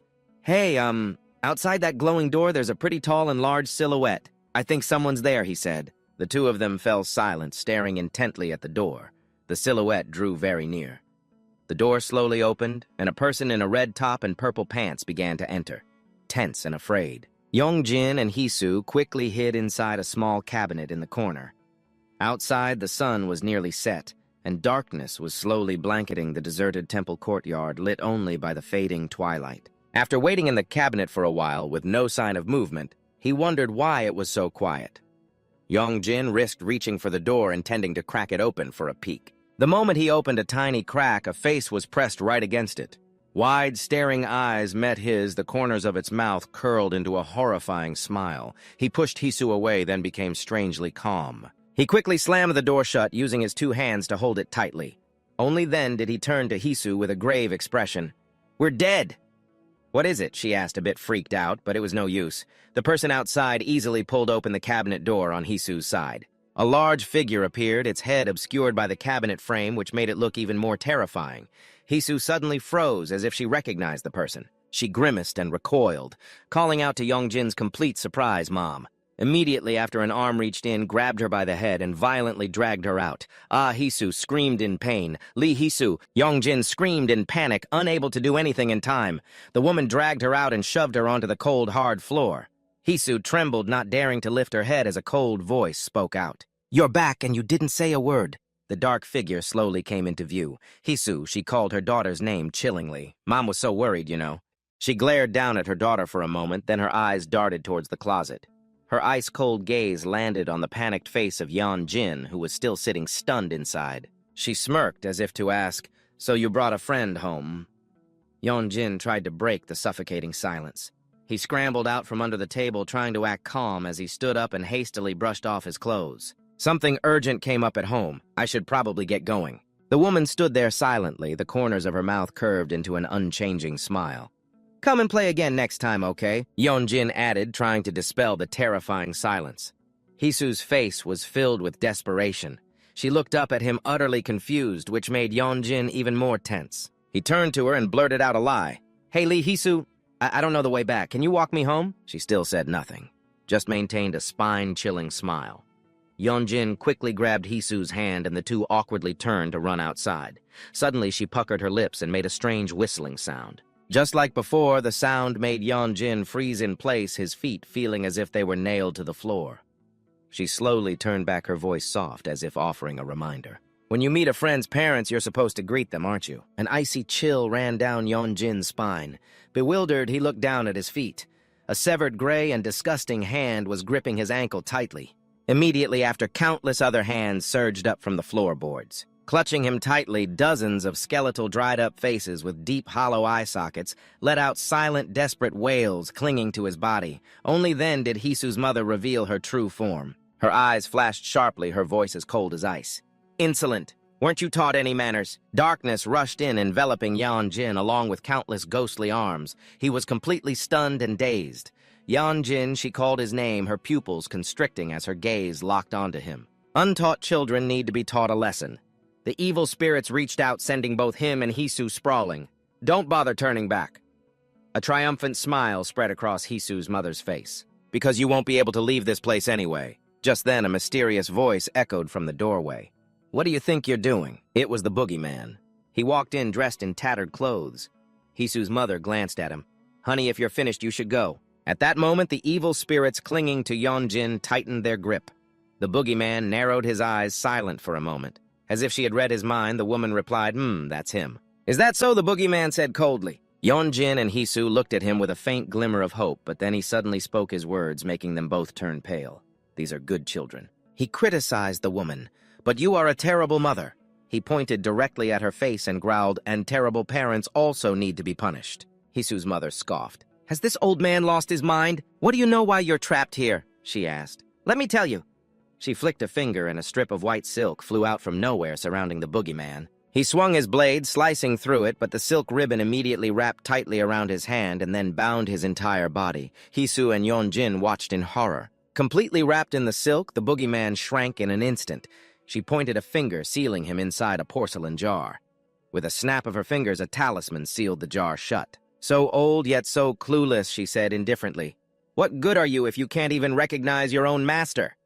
At that, Yongjin watched her warily. The woman turned back, smiling at him. "Have you children finished eating?" She suddenly asked a completely unrelated question. The evil spirits clinging to them abruptly let go. Immediately after, Yeonjin felt his head spin, his limbs going limp, completely drained of strength. He trembled as he locked down at his relentlessly shaking hand. "What is it?" Her voice was ice cold. "I thought you said you wanted to go home." Yeonjin was bewildered, his body completely paralyzed and unable to move. "Yeonjin!" Hisu whispered beside him. "Look over there, the evil spirits are gathering and giggling to each other." "I think we've been tricked," she said. Suddenly, an invisible force shoved Yeonjin, making him collapse onto the floor. "Go away," Hisu's mother's voice rang out now as cruel as a demon's. "You won't be leaving, Mom! Mom!" Hisu whispered in fear, her face pale as she squeezed her eyes shut. "Please stop, Mom!" "Mom!" The woman stared her down. "You know perfectly well I'm not your mother. What trick are you trying to pull?" "Be quiet and stay put," she warned, "before I lock you up with them." Then she turned back to Yeonjin, smirking triumphantly. "Now it's your turn." Just then, another voice echoed from outside. "Shamaness, are you in there?" Interrupted Hisu's mother shot Yeonjin an irritated glance, then turned and went outside, slamming the door. The scenery around them instantly changed. They were back in the first room. Yeonjin, still dazed, muttered, "We're back again." He let out a shaky breath. "Your mom is terrifying." "That's not my mom," Hisu whispered. "I know," Yeonjin replied. "I was just saying. She must be really gentle normally. My mom is very gentle and kind. She's never even said a harsh word to anyone." She fell silent for a moment, lost in her thoughts. Memories of her gentle mother before the possession mixed with the cruel reality of her being possessed, making her heart ache. "Yeonjin," she called out forlornly. "What is it?" "I'm sorry," Hisu said suddenly. "You're in danger again because of me." "You—" Yeonjin rolled his eyes, exasperated. "Seriously, I must seem so selfish and annoying to you, right?" She said, her feelings hurt as her eyes welled with tears. "No," he replied, then added, "but you're really starting to annoy me now." "You really are. I'm sorry," she burst into sobs. Hisu's crying gave Yeonjin a headache. "Stop crying and stop apologizing," he sighed. "I think we're really screwed." Hearing that, Hisu cried even harder. "We really are screwed." She apologized and blamed herself. "I'm sorry for asking for your help. You must be scared too, but..." She choked. "But if I do nothing, my mom..." She sobbed. "I saw my mom's skin rotting away." Back then, Hisu recalled that horrifying day. She had hidden in a corner, terrified, watching her mother's flesh slowly necrotize. The demon inside her body had said, "This body won't last much longer." "Why are you only telling me this now?" Yeonjin demanded. "I didn't want to be a burden to you." "You're already a burden," he chided. Hisu turned away, whimpering. "That was before that evil spirit possessed my mom." What if it's already too late?" "Hey," Yeonjin cut in. "Don't say things like that, and stop apologizing." The air grew silent again. "Maybe there are conditions for possessing someone." Yeonjin spoke up. "Conditions? If the body is rotting, it needs to find a new one to possess," he explained. "But it didn't possess you even after it was forced out." Hearing that, Hisu's eyes widened in realization. So Yeonjin continued his deduction. "A normal person's body will die if possessed for too long. It needs another vessel." "I think it did say that. So that's it. It was planning to possess you. Does your family have a spiritual lineage too?" Hisu suddenly asked a seemingly unrelated question. "Why would your ancestor personally come to help? My family has been shamans for generations. Are you kidding me?" "I'm not kidding." Then suddenly he realized something. My finger just twitched. Yeonjong's face lit up. "I can move a little now. You should try too." Hisu listened and tried to move, but she remained motionless. Yeonjong was able to swing his arm back and forth. "I still can't." "All right," Yeonjin suddenly sat up overjoyed. "Hey, Lee, Hisu, grab my shoulders," he said. "Uh-huh." She obediently held onto his shoulders as Yeonjin swayed to gain momentum. 1, 2, 3. He suddenly pulled hard, but it was no use, only managing to pull his shirt down. "This is so frustrating," he said, annoyed. "Look, you can move too. Stop pretending and get up now." "I'm not pretending," Hisu said, feeling hurt. Yeonjin pulled his shirt back up. Just then, a voice echoed from the cave entrance. Jin had been standing there since who knows when. Seeing him, Hisu's face brightened up. Whoa, Yeonjin was surprised too, but behind Jin were the other kids who had teased him earlier. "Hey, look at the guy with no clothes! Oh my God, a pervert!" Jin was carrying a giant sword, swinging it effortlessly and smiling brightly. "This is yours." Yeonjin's jaw dropped, unable to believe his eyes. His eyes were glued to the sword. His hand slowly reached for the hilt, but as soon as he touched it, the heavy sword immediately fell to the ground with a clang. He had no strength in his hand at all. A sharp pain shot from his red, swollen hand to his brain. Yeonjin let out a small cry. The kids burst out laughing at him. "What kind of joke are you trying to pull?" "Geez, he's so weak he can't even lift it. So pathetic. But what is this place anyway?" Another child asked curiously, making Yeonjin look around in surprise as well. There really were many strange things here. Seeing Hisu still on the floor, a little girl with braided hair sat down beside her and asked, "Miss, are you a descendant of a shaman?" "Yeah," she answered softly. "Then are you good at magic?" The little girl's eyes sparkled. "Do you want me to help you up?" Without answering, Hisu immediately sat bolt upright. A moment later, the group arrived at another place. "Whoa, this must be a shrine," two of the kids exclaimed. "It's so big, hey kids, you shouldn't go in there," Yongjin warned. "So that means you're the oldest one here now, right?" Hisu put her hands on her hips and laughed loudly. "That's right, I'm your leader now." The children cheered along. "What's with you, Lee Hisu? Are you okay?" Yongjin looked at her confused. They were the spirits of children. A voice spoke up beside him. Yongjin turned to see Jin explaining, "Those kids can't control their own bodies, so they possess other children to move around." I don't really get it. But do you know them, sir? They are spirits from heaven. There's no need to be wary of them." So they aren't human, Yongjin thought to himself while Hisu was already happily playing with the kids. "Where's the candy? Where is it? I'll take the chocolate flavor." Yongjin watched them helplessly. No need to be wary, sure, but couldn't they be a little quieter? In another room, Hisu's mother pushed a brown jar forward.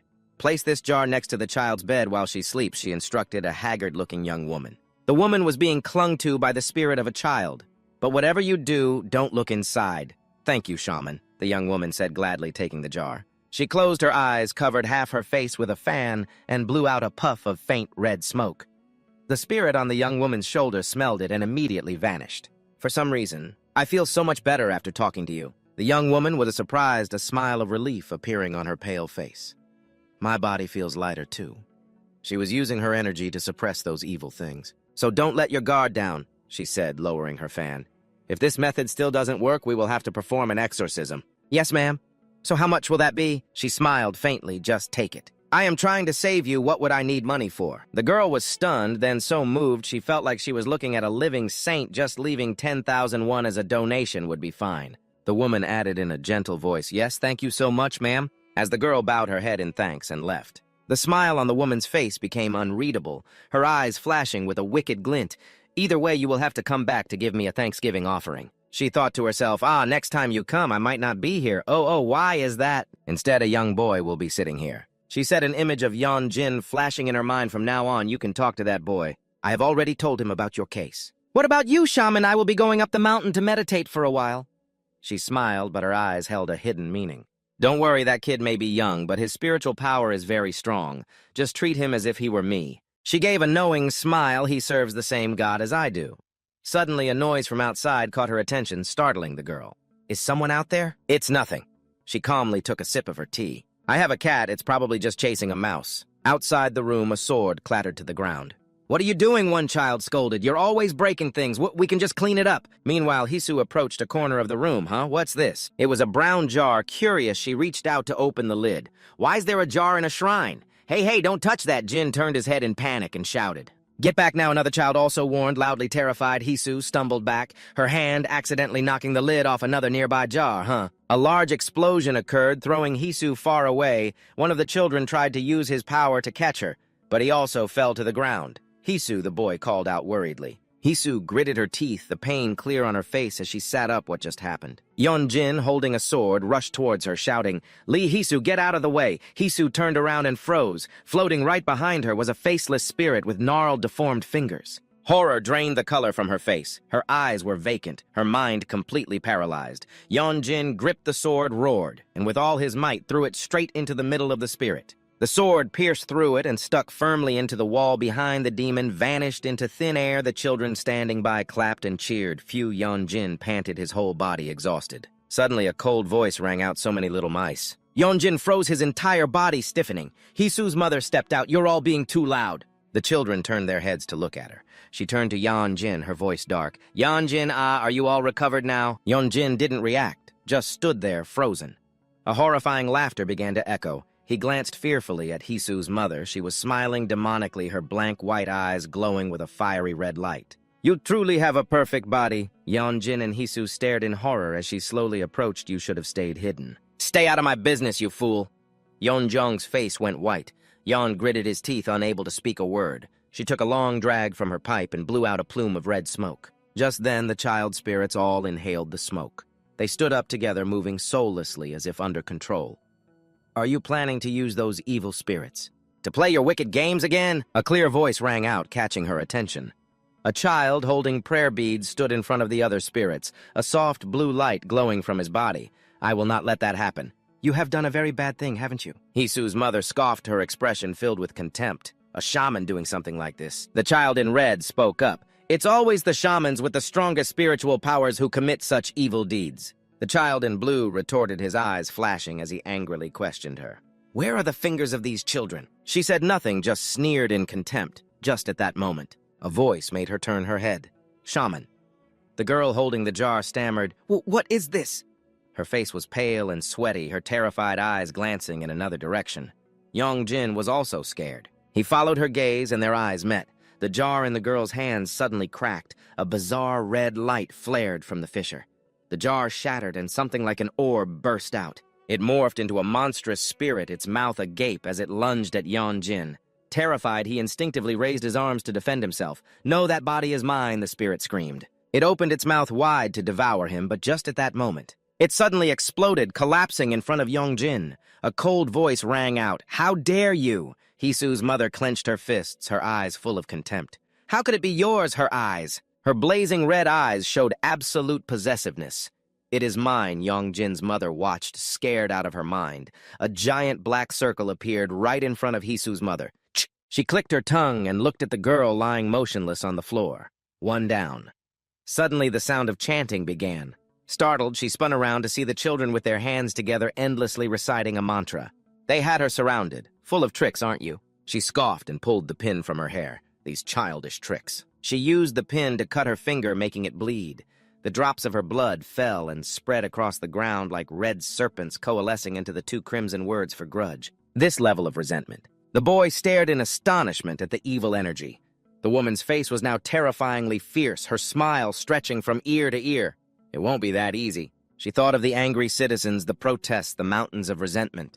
This curse will spread all over the world. She moved closer to the boy, leaning in.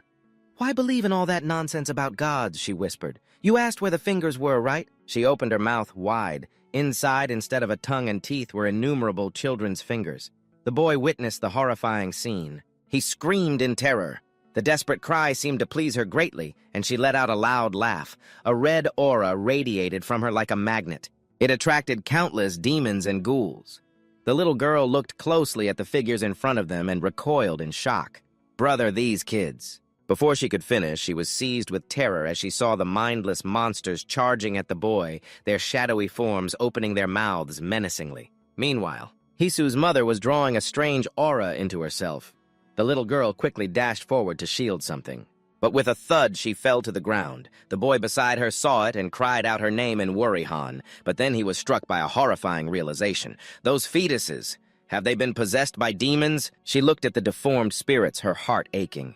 They could never bloom into flowers, never become human, and would never see their parents again.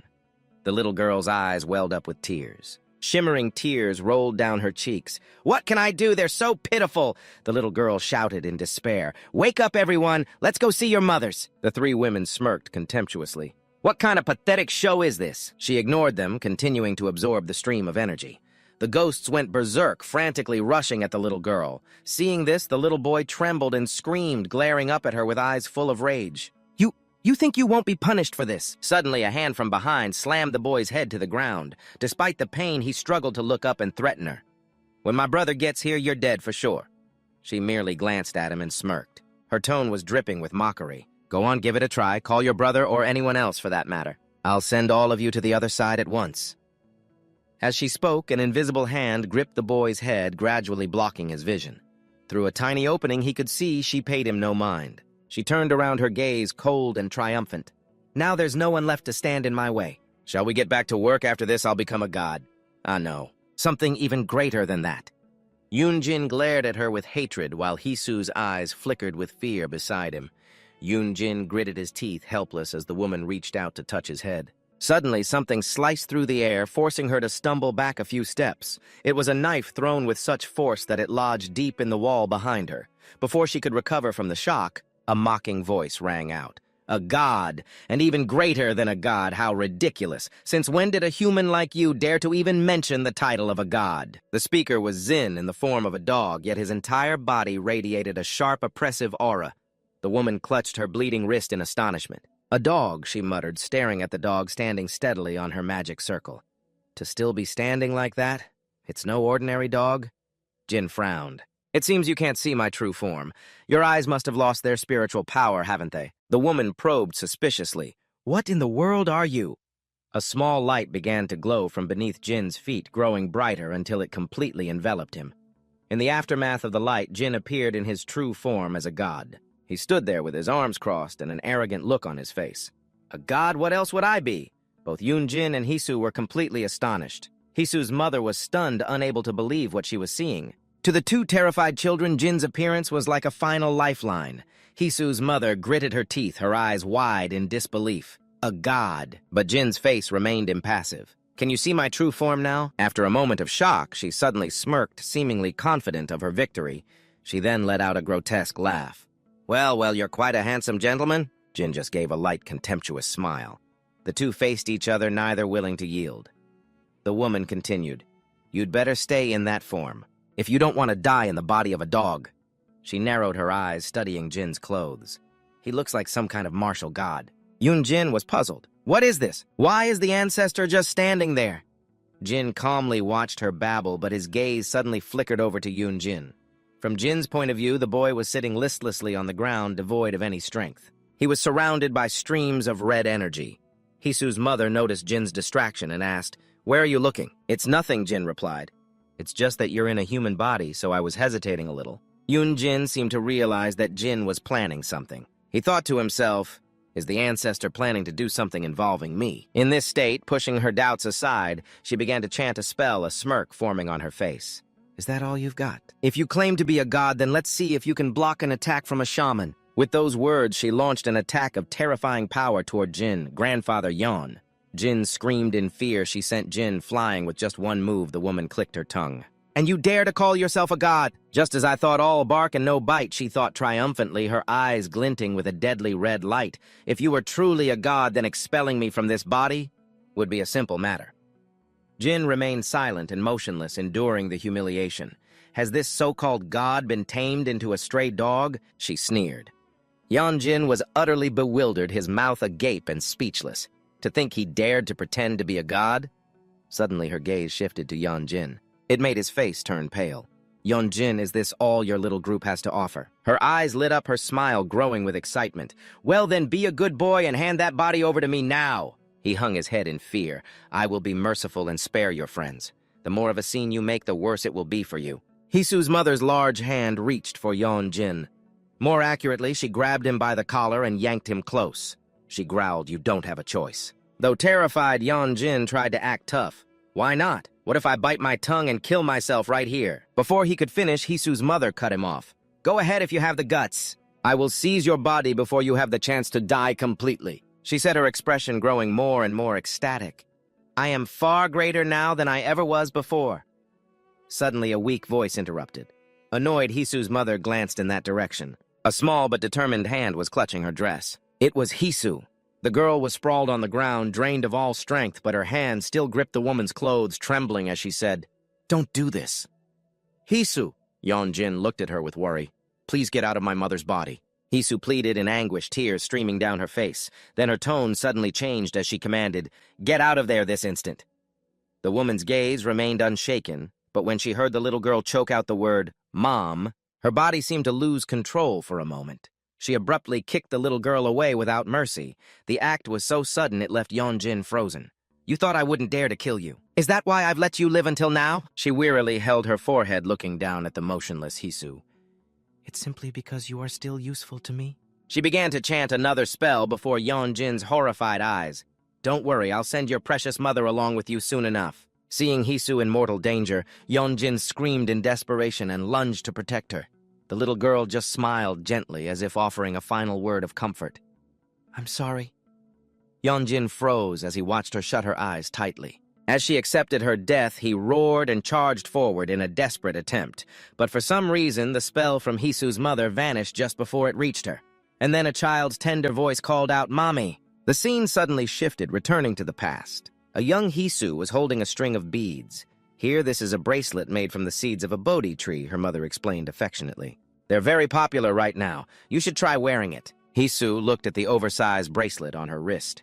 How can I possibly wear this? It's so big and tacky. It will help ward off evil spirits, her mother replied. At the mention of warding off spirits, the little girl froze. So it's about that again. She lowered her head to hide her sadness. I hate it when the other kids tease me for being a shaman's daughter. And now you want me to wear this? She continued, ignoring her mother's pained expression. Mom, stop putting talismans in my bag. Last time they spilled all over the classroom floor when I took my books out because you're worried about me. If I get ostracized by my friends because of you, will you take responsibility for it? The little girl couldn't hold it in any longer. Look, other people live just fine without needing any of these things. Why do we have to live like this? She quickly wiped away her tears.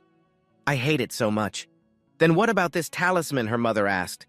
Spreading her arms wide, she protested, I told you I hate talismans, Mom. Her mother smiled. This is my talisman. No matter where my daughter is, just call out Mom and I will run to hug you. This talisman is incredibly sacred, you know, saying that she hugged her little daughter tightly. The scene freezes on a photo of the two of them together in that memorable moment. Back in reality, the attack had stopped at some point. Tears streamed down the mother's face. Hisu looked up and realized something was different. The mother seemed to have partially regained her consciousness. She called out to her daughter, Run, my child. Both Yongjin and Hisu were stunned. Mom Hisu called out joyfully, but her mother suddenly changed direction. Realizing something was wrong, the girl shouted, Mom! She ignored her, pulling a large knife from the wall. She held the knife tightly in her hand. Mom, what are you doing? Hisu asked in despair. The mother didn't answer, only raising the knife high with its sharp point aimed directly at herself. No, Mom, what are you doing? Realizing her intention. Hisu could only plead helplessly, Don't do it. She didn't listen, only calling her name affectionately, Hisu, my daughter. Hearing her call, Hisu froze completely. Mom! She uttered, witnessing the horrific scene. Jin and Yongjin were both stunned. The light seemed to fade completely from Hisu's eyes. She rushed forward to catch her mother's collapsing body, screaming in despair. Mom, Mom, Mom, but there was not one response. Why, Mom, look at me. An image of Hisu with her bright smile from before flashed through Yongjin's mind. It's okay. I know you'll help me. I'm begging you, Mom. Oh, Mom, Hisu hugged her mother tightly, wailing tragically. Yongjin once again sank into dark memories, guilt-ridden words echoing in his ears. It's all your fault, give me your body.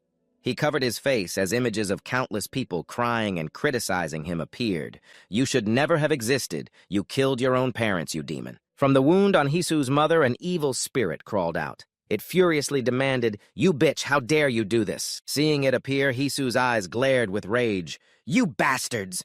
The evil spirit chanted and cursed, then raised its blade. Die, all of you! Hisu quickly hugged her mother tightly to protect her. But suddenly, the weapon in the evil spirit's hand vanished, flew high into the air, and plunged firmly into the ground. What it asked, turning around in confusion. The one holding its weapon was a young boy. But the aura emanating from him was anything but ordinary. His eyes were filled with killing intent. It was Yongjin. The sound of the blade scraping against the floor echoed with a screech. What the hell is this? The evil spirit sneered its smile, stretching from ear to ear. So you're not afraid to die anymore, huh? You've got a lot of nerve, haven't you? As soon as it finished speaking, Yongjin vanished from right in front of it. While the evil spirit was looking around bewildered, he appeared right behind it as a slash rushed forward. It barely managed to dodge, but the string of prayer beads on its body was sliced through. Damn it!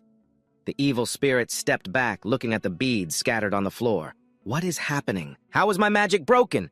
They're just a bunch of pathetic humans. It opened its mouth and blew out a puff of hazy white smoke. Nearby corpses opened their mouths to absorb the smoke, then turned into vines that wrapped tightly around the children. The evil spirit's broken arm was also mended by those corpses. Forming a new arm, it grabbed a spear, this bastard. Yongjin rushed forward, swinging his blade down. The evil spirit quickly used its spear to block the blow. The two were locked in a struggle. Suddenly, Yongjin used his strength to throw it off, and a clean slash cut the spear in two. The evil spirit gaped in astonishment, but Yongjin gave it no time to recover. He leaped up and landed, plunging the blade straight into its arm. It screamed in pain. He quickly pulled his hand back, flipping in midair to create some distance before landing on a high platform. Who are you? Weren't you just coughing up blood from my magic? It roared in frustration. No matter what, you're still just a lowly human. At that, Yongjin suddenly burst out laughing. Gripping his blade, he charged straight at the evil spirit. The spirit was taken aback, but then its eyes suddenly noticed a jar. It was sealed nearby. Without hesitation, it threw the jar straight at Yongjin. Here, catch this. A look of glee spread across its face, and on reflex, Jin swung his blade, shattering the jar. Instantly, a swarm of pitch-black insects poured out, enveloping him. You fool, the evil spirit grinned from ear to ear. Then it launched a kick, sending him flying.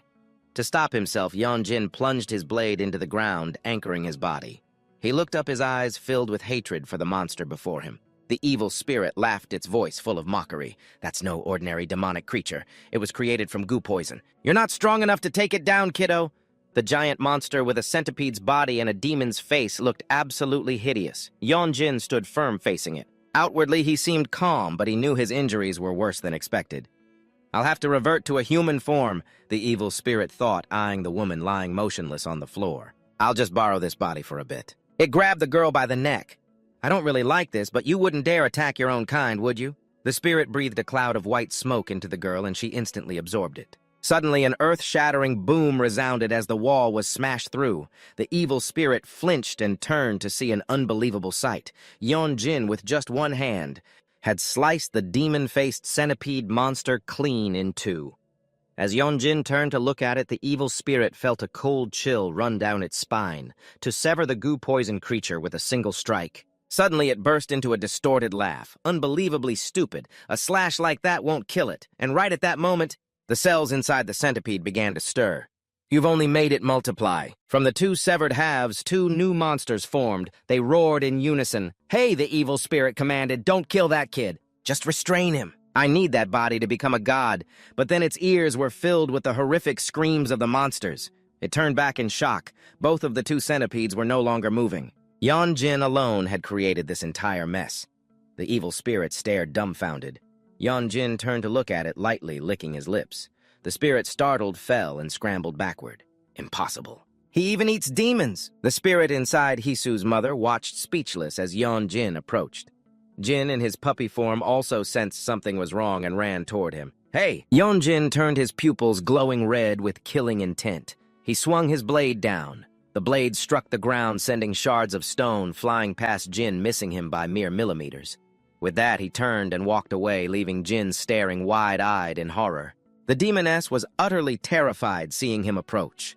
The black smoke swirling around Jin grew denser, filling her with fear. What is this? He's not human anymore. As this thought crossed her mind, she bolted for the door. He's too dangerous, I have to get away. The door was smashed to pieces, allowing the demoness to escape outside, her face contorted in pain. Just then, Jin caught up to her, landing a solid kick.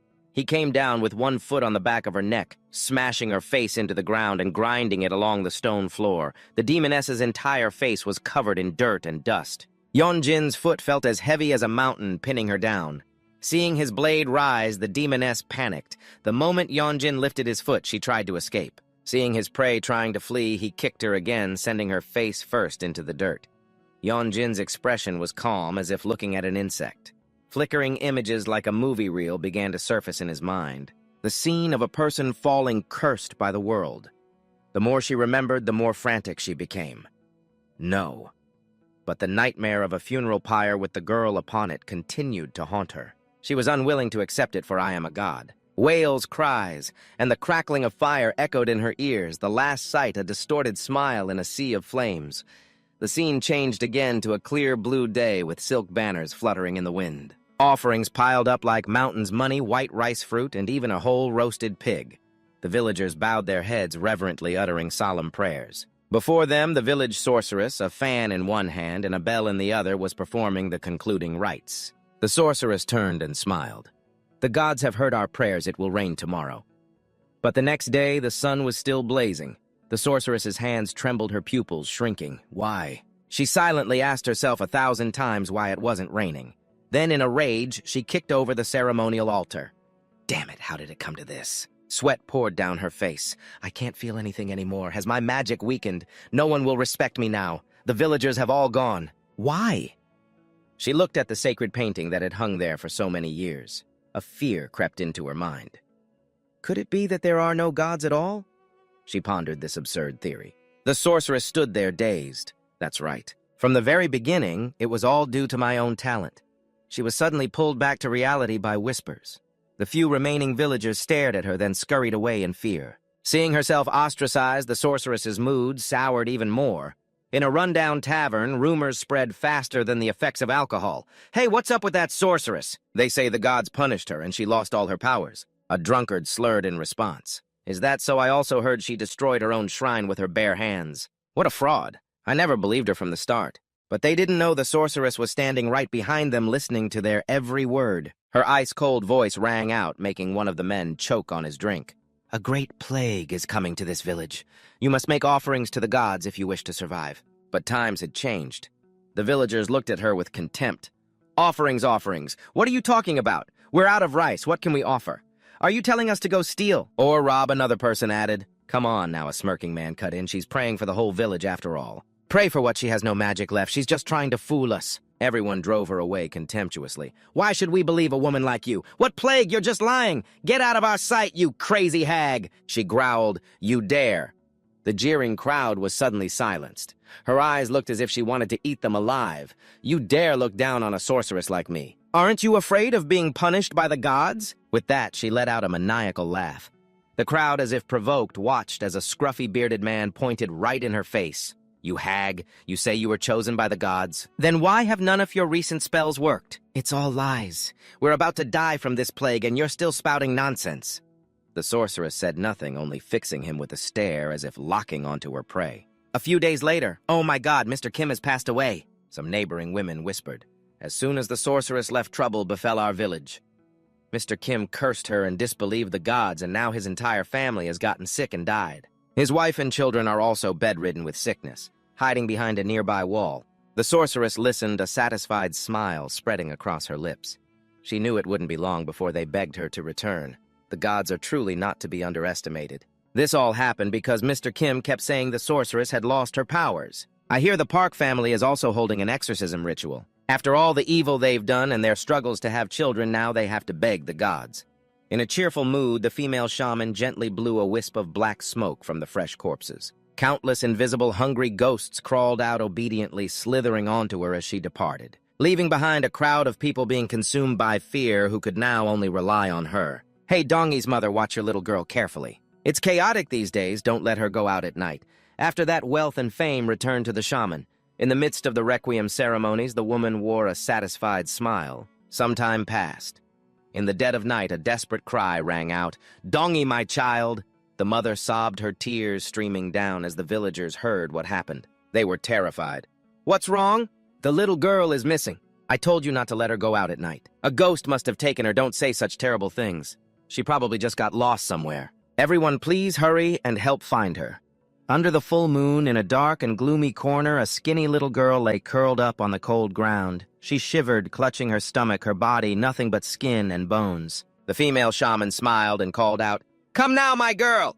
She sat down, holding out a fragrant cake, her voice full of wicked charm. Are you hungry? The little girl's eyes lit up with longing. Sui was too weak to even speak. The little girl could only whimper, trying to reach her bony hand toward the cake. Eat up, my child! The female shaman said cheerfully. But then from her sleeve she pulled out a large axe. The gleaming blade swung up and came chopping straight down. The target was the outstretched hand. Her work done, the female shaman covered a nearby jar and left. She didn't know that from a distance, another little girl with a freckled face had witnessed everything, standing behind a door, pale with horror. The female shaman returned to her room, looking around. Dong! Where could she have gone? She muttered. Going out at night without a word, a ghost might just snatch you up. In a corner of the house, inside a large jar, Dongi held her breath in fear. The next morning, the female shaman held another ceremony. Dongi's mother stood in the crowd, her eyes swollen and red from crying. As she silently prayed for her daughter, she was suddenly startled. Dongi was climbing out of the jar, frantically running towards her. Seeing her child, the mother burst into tears of joy. The child hugged her trembling and pointed at the one responsible for everything. The crowd was stunned, unable to believe their eyes. Exposed, the female shaman's face darkened. In the torchlit darkness, a terrified man fell to the ground, his trembling hand pointing at a bamboo tube. From inside it, a finger bone fell out.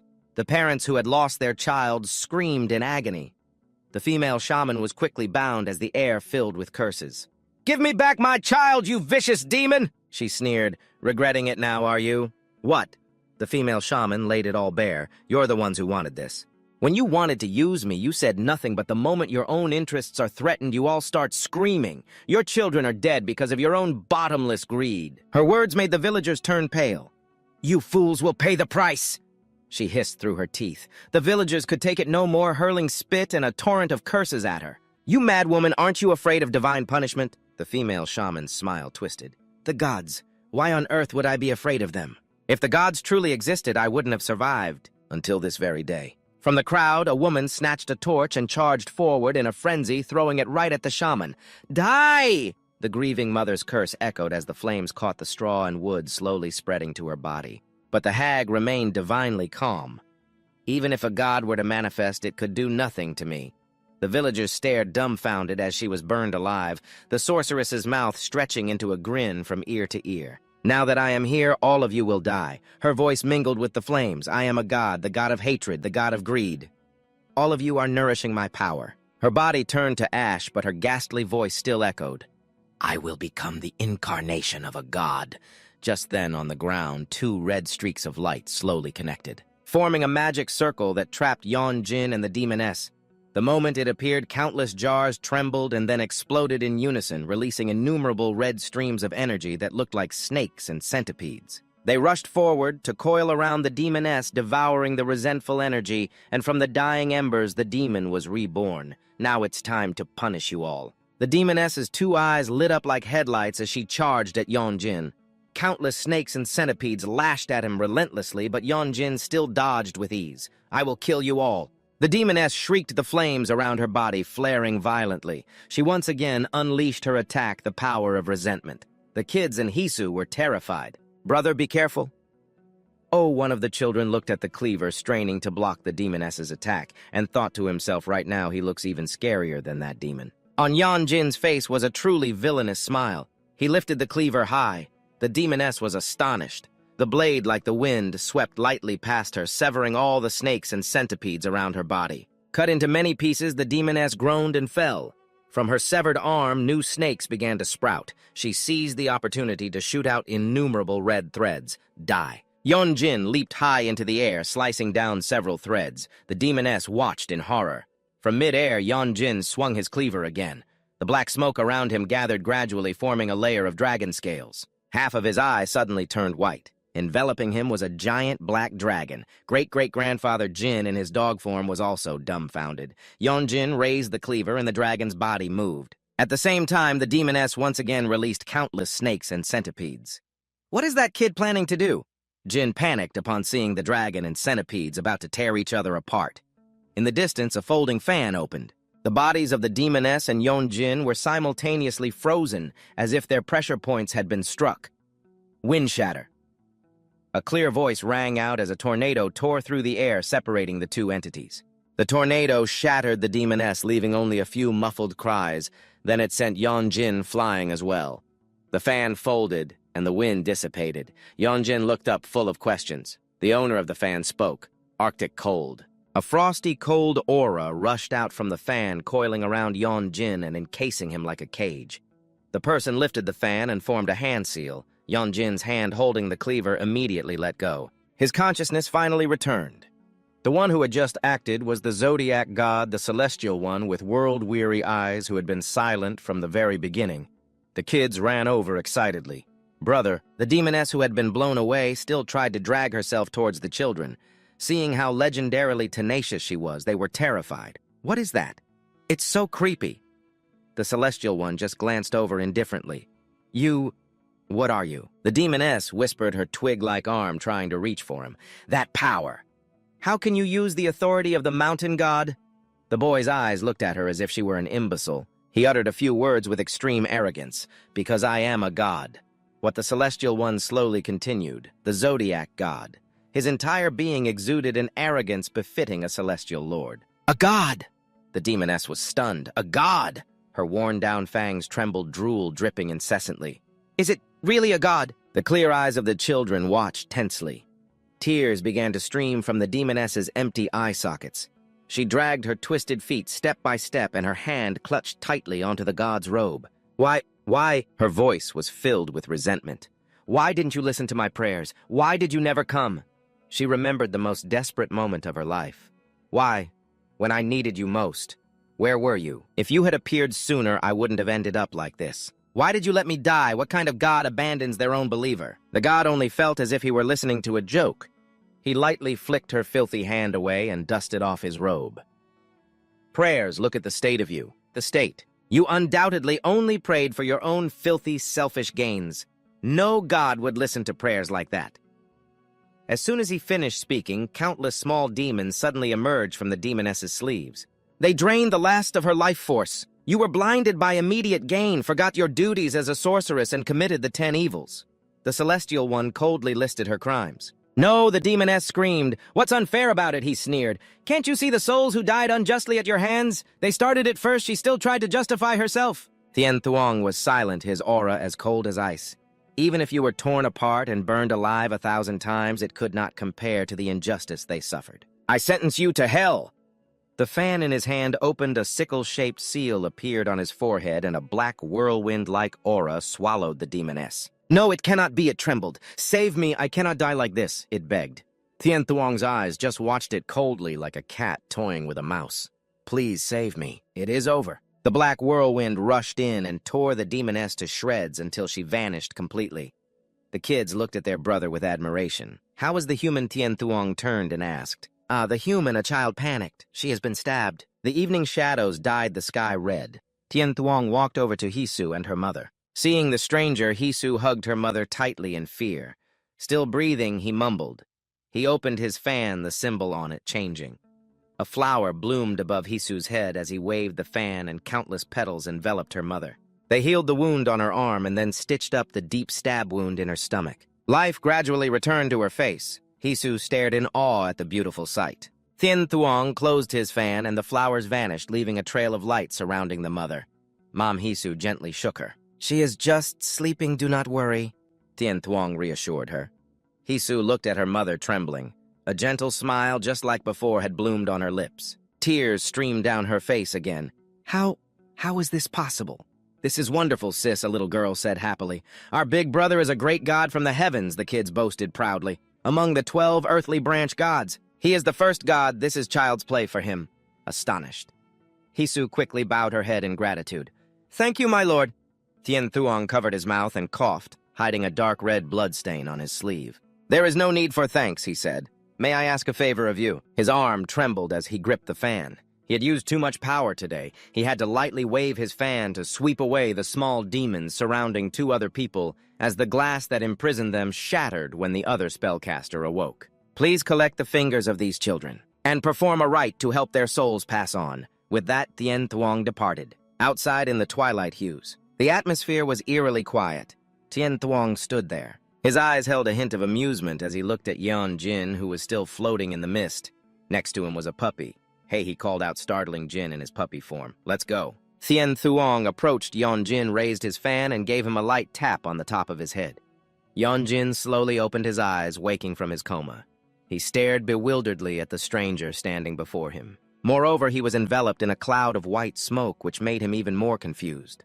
What is this? He tried to struggle, but the smoke would not dissipate. Suddenly, it began to disappear. Yeon Jin lost his balance and fell to the ground with a thud. He quickly sat up and looked around, startled. An entire landscape of ruins lay before his eyes. The confusion was clear on his face. What is happening? Where am I? Then he seemed to remember something. The image of Hisu's mother collapsing and Hisu's sobs rushed back to him. He immediately scanned the area for Lee Hisu. Just then, Hisu appeared. She stared at him intently, then placed both hands on his cheeks to make sure she was not seeing things. Are you okay? She stammered. I am fine. Yeonjin's face flushed red. I am fine, what about you? Seeing her friend was awake, Hisu was so happy she burst into tears again. This is great, I am so sorry, Yeonjin. It is my fault that you... I am fine, he said, looking at her in confusion. What about your mom? Is she okay? Mm-hmm. Hisu smiled. Luckily, thanks to the help of the junior and senior gods, all her wounds have healed. She is sleeping now to recover. But this only made Yeonjin even more confused about what was happening. Just then, Jin in his puppy form came closer. Are you awake now, ancestor? He stammered and scratched his head. What in the world did I miss? Let's talk when we get home, Jin replied as another voice chimed in. Oh, is that so? A little boy in traditional clothing looked at Jin with a friendly gaze. You're quite curious too, huh? So how are you going to explain this now? The whole group stared dumbfounded at the boy. Hisu broke the silence. "Let me introduce you. This is a great deity from the heavens." "Huh, a great deity." Yoon-jin looked at her then over at Jin, who was glaring at the little boy with a what-are-you-looking-at expression. Yoon-jin and the great deity stared each other down in silence when suddenly he pointed behind the boy and shouted, "Hey, there's a balloon coming!" But this childish stunt made the great deity furious. The other children gathered around him. "Sir, are you okay?" The great deity flicked his fan, shooting a bitter glare at Yoon-jin's group. "Let's go." White smoke surrounded him and the children as they laughed and waved goodbye to everyone. "Let's go now, bye-bye. See you later." What the heck was that? Yoon-jin's jaw dropped as he watched them teleport away. "Is he an acquaintance of yours?" Hisu looked at Yoon-jin admiringly. "You even get help from the gods." What? No, not at all," he stammered. Suddenly, a warm voice called out, "Hisu." She quickly turned and saw her mother standing in the doorway. She trembled and rushed to embrace her mother tightly. Watching this heartwarming scene, Yoon-jin smiled unconsciously. Hiding behind the door, the old boogeyman also silently shed a tear. He didn't go inside, only watching from afar, then he picked up his basket and staggered away. He mumbled a song, "The tiger takes the crying child, but the good child gets a treat," as his voice faded away. Where he had been standing, a handful of candy was left carefully placed on a cloth. The sunset finally disappeared. A message popped up on his phone screen. "Your order has been delivered with an attached photo." "Wait, this message is from 8 hours ago," Yoon-jin muttered, looking at the huge pile of bags at the door. "Oh man." He checked the items inside the bags. "They're all ruined." "Are you some kind of official around here, kid? Accepting tribute from the common folk, are we?" Jin stood nearby, looking at him judgmentally. "Hisu bought those for me. They were just delivered." Yoon-jin snapped. "What were you even thinking?" What official? Jin glared at him. "Are you shouting at your own great-great-grandfather?" Yoon-jin ignored him and punched in the code to get inside. "How dare you speak to me like that?" Getting ignored only made Jin angrier. "I can let other things slide, but I will not tolerate disrespect." "Then you can just starve," Yoon-jin retorted, carrying the groceries inside. "That insolent little brat!" Jin yelled after him. "Hurry up and get in the house, and don't forget to close the door." Yoon-jin cut in, picking up the blade he had left by the door as he walked in. "I'm hungry, get dinner ready quickly," Jin announced nonchalantly the moment he was inside before turning his back and walking off, leaving Yoon-jin with his arms full of bags. "Wash your feet first," Yoon-jin reminded him while pulling out his phone. He had a text from Hisu Yoon-jin. "Thank you so much, and I'm really sorry. If you ever need help in the future, I promise I'll be the first one to rush to your side." The message came with a sticker of a muscular duck and another of a waving duck. Yoon-jin then replied. Then he carried the bags to start making dinner. Over on her end, Hisu's phone pinged. It was just a short reply. "Don't worry about it," but it was enough to make her smile happily. At young Jin's house, dinner was ready, and Jin was eating like he was starving. "So while you were unconscious, that young sorcerer defeated the monster and even healed Hisu's mother. Is that right?" Young Jin asked while picking bones from his fish. "That's right," Jin replied mid-chew. "What a shame I missed all the action," Young Jin said, then glanced at the old ancestor who was wolfing down meat. "Is he also an ancestor god like you?" "That guy is not your ancestor." The two focused on their meal again. Young Jin sighed inwardly. "So where was my ancestor then? I was on the brink of death, and he was nowhere to be seen." "You were supposed to be the one to save me. If it weren't for that kid, I would have been a goner." Each of his silent complaints was like a needle pricking the conscience of the old ancestor who was eating. Hit in his sore spot, Jin could only remain silent, the piece of meat in his mouth even falling out. "It's not that I didn't want to save you," Jin explained, every word heavy. "It's that I couldn't." He recalled the sword on Jin's back when he was in human form. "Huh, so is that sword on your back just for show?" "I just wear it to look cool," Jin answered casually. "I've lost all my power." Those words made young Jin pause. He calmly analyzed it. "Is it because of that time you saved me from that other god?" Jin was a bit surprised that he knew. A few seconds later, he replied, "That's right. That incident is the cause of everything. That night you actually died." The horrifying scene flashed back. A warm light radiated from Young Jin's chest in the memory. "I used all of my power," Jin continued, "in this divine jewel." The jewel hanging at his hip also glowed brilliantly, then slowly turned black. "To bring you back from the dead. Your special regenerative ability is from the power I transferred to you." Young Jin grabbed him. "What do you mean by that?" "I've already told you," Jin replied, his face completely serious. "From now on, you have to help me so that I can regain my power." Under the night sky atop a skyscraper, a figure holding a bow was silently observing from a distance. It was a girl with dangerous blazing red eyes. She stood under the moonlight, gazing in a certain direction. Then, in an instant, she vanished without a single trace. Blue skies, white clouds, a new day began. As Yongjin was putting on his uniform, he suddenly clutched his arm in pain. His arm and both his legs were trembling uncontrollably. Why is my arm aching so much? My legs, too. Don't tell me I'm this worn out from just a little bit of running. Hey, Kid Jin in his puppy form suddenly spoke up. Do you have anything like a historical record? He thought for a moment to choose his words. The kind of books that record the world's changes in chronological order. You're acting as if I don't understand. Yongjin lost his patience. I'm surprised you actually have one. Jin was surprised, then found his own surprise amusing. How funny. Yongjin grumbled as he threw a book onto the bed. My 10th grade history book. I can't believe I haven't thrown it away yet. What's this? Jin asked curiously. Yeah, a history textbook, Yongjin replied, then said his goodbyes. I'm heading to school now. All right, be careful.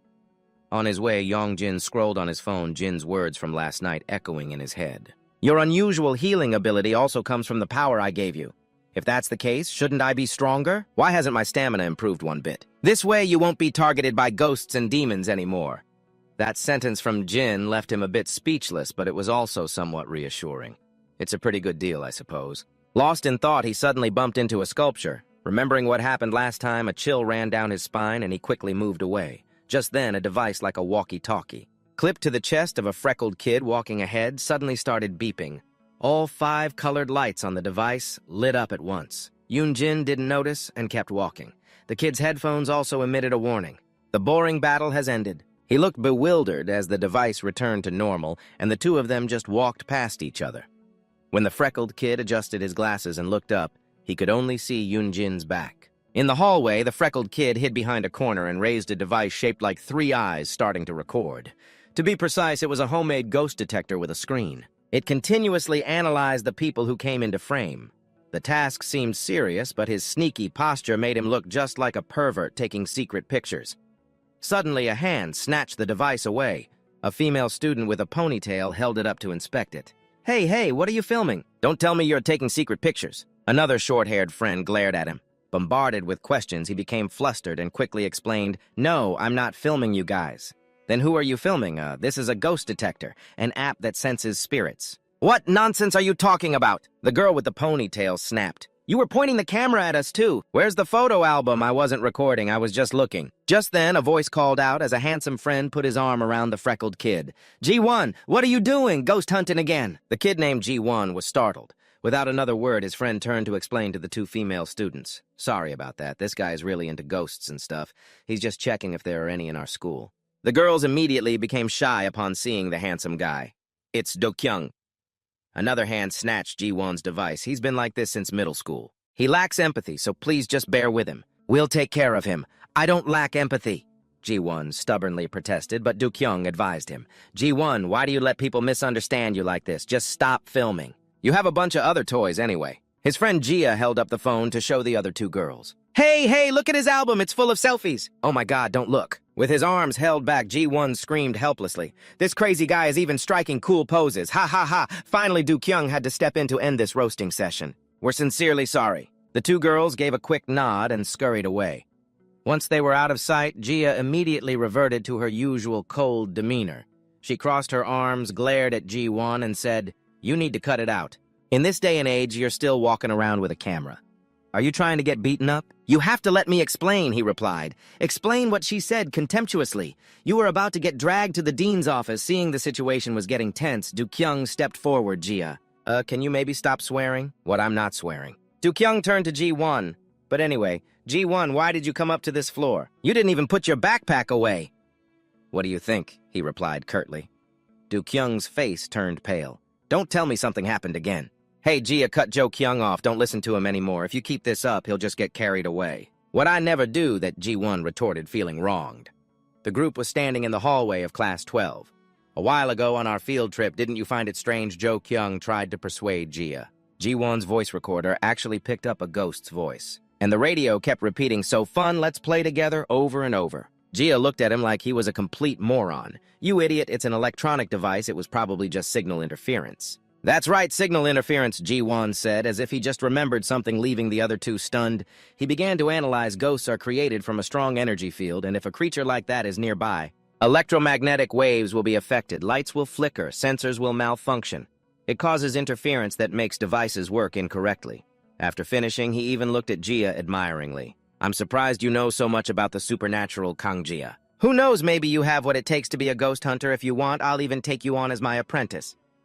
Jia's face twitched, as if ghosts are real, you idiot. Have you ever even seen a ghost? Of course, Ji-won retorted. Your face. Damn it, Jia couldn't stand it anymore and lunged to give him a beating.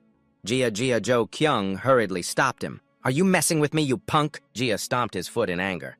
I really want to beat you up. I really want to beat you up. Just then, the device in Ji-won's hand started glowing. The target has been located in Class 12-3. This thing, there's really a ghost. Jo Kyung was also shocked. Holy crap, it's in this classroom. Stop shouting, Jia warned. The classroom door immediately opened. Want to go in and take a look? Jo Kyung whispered.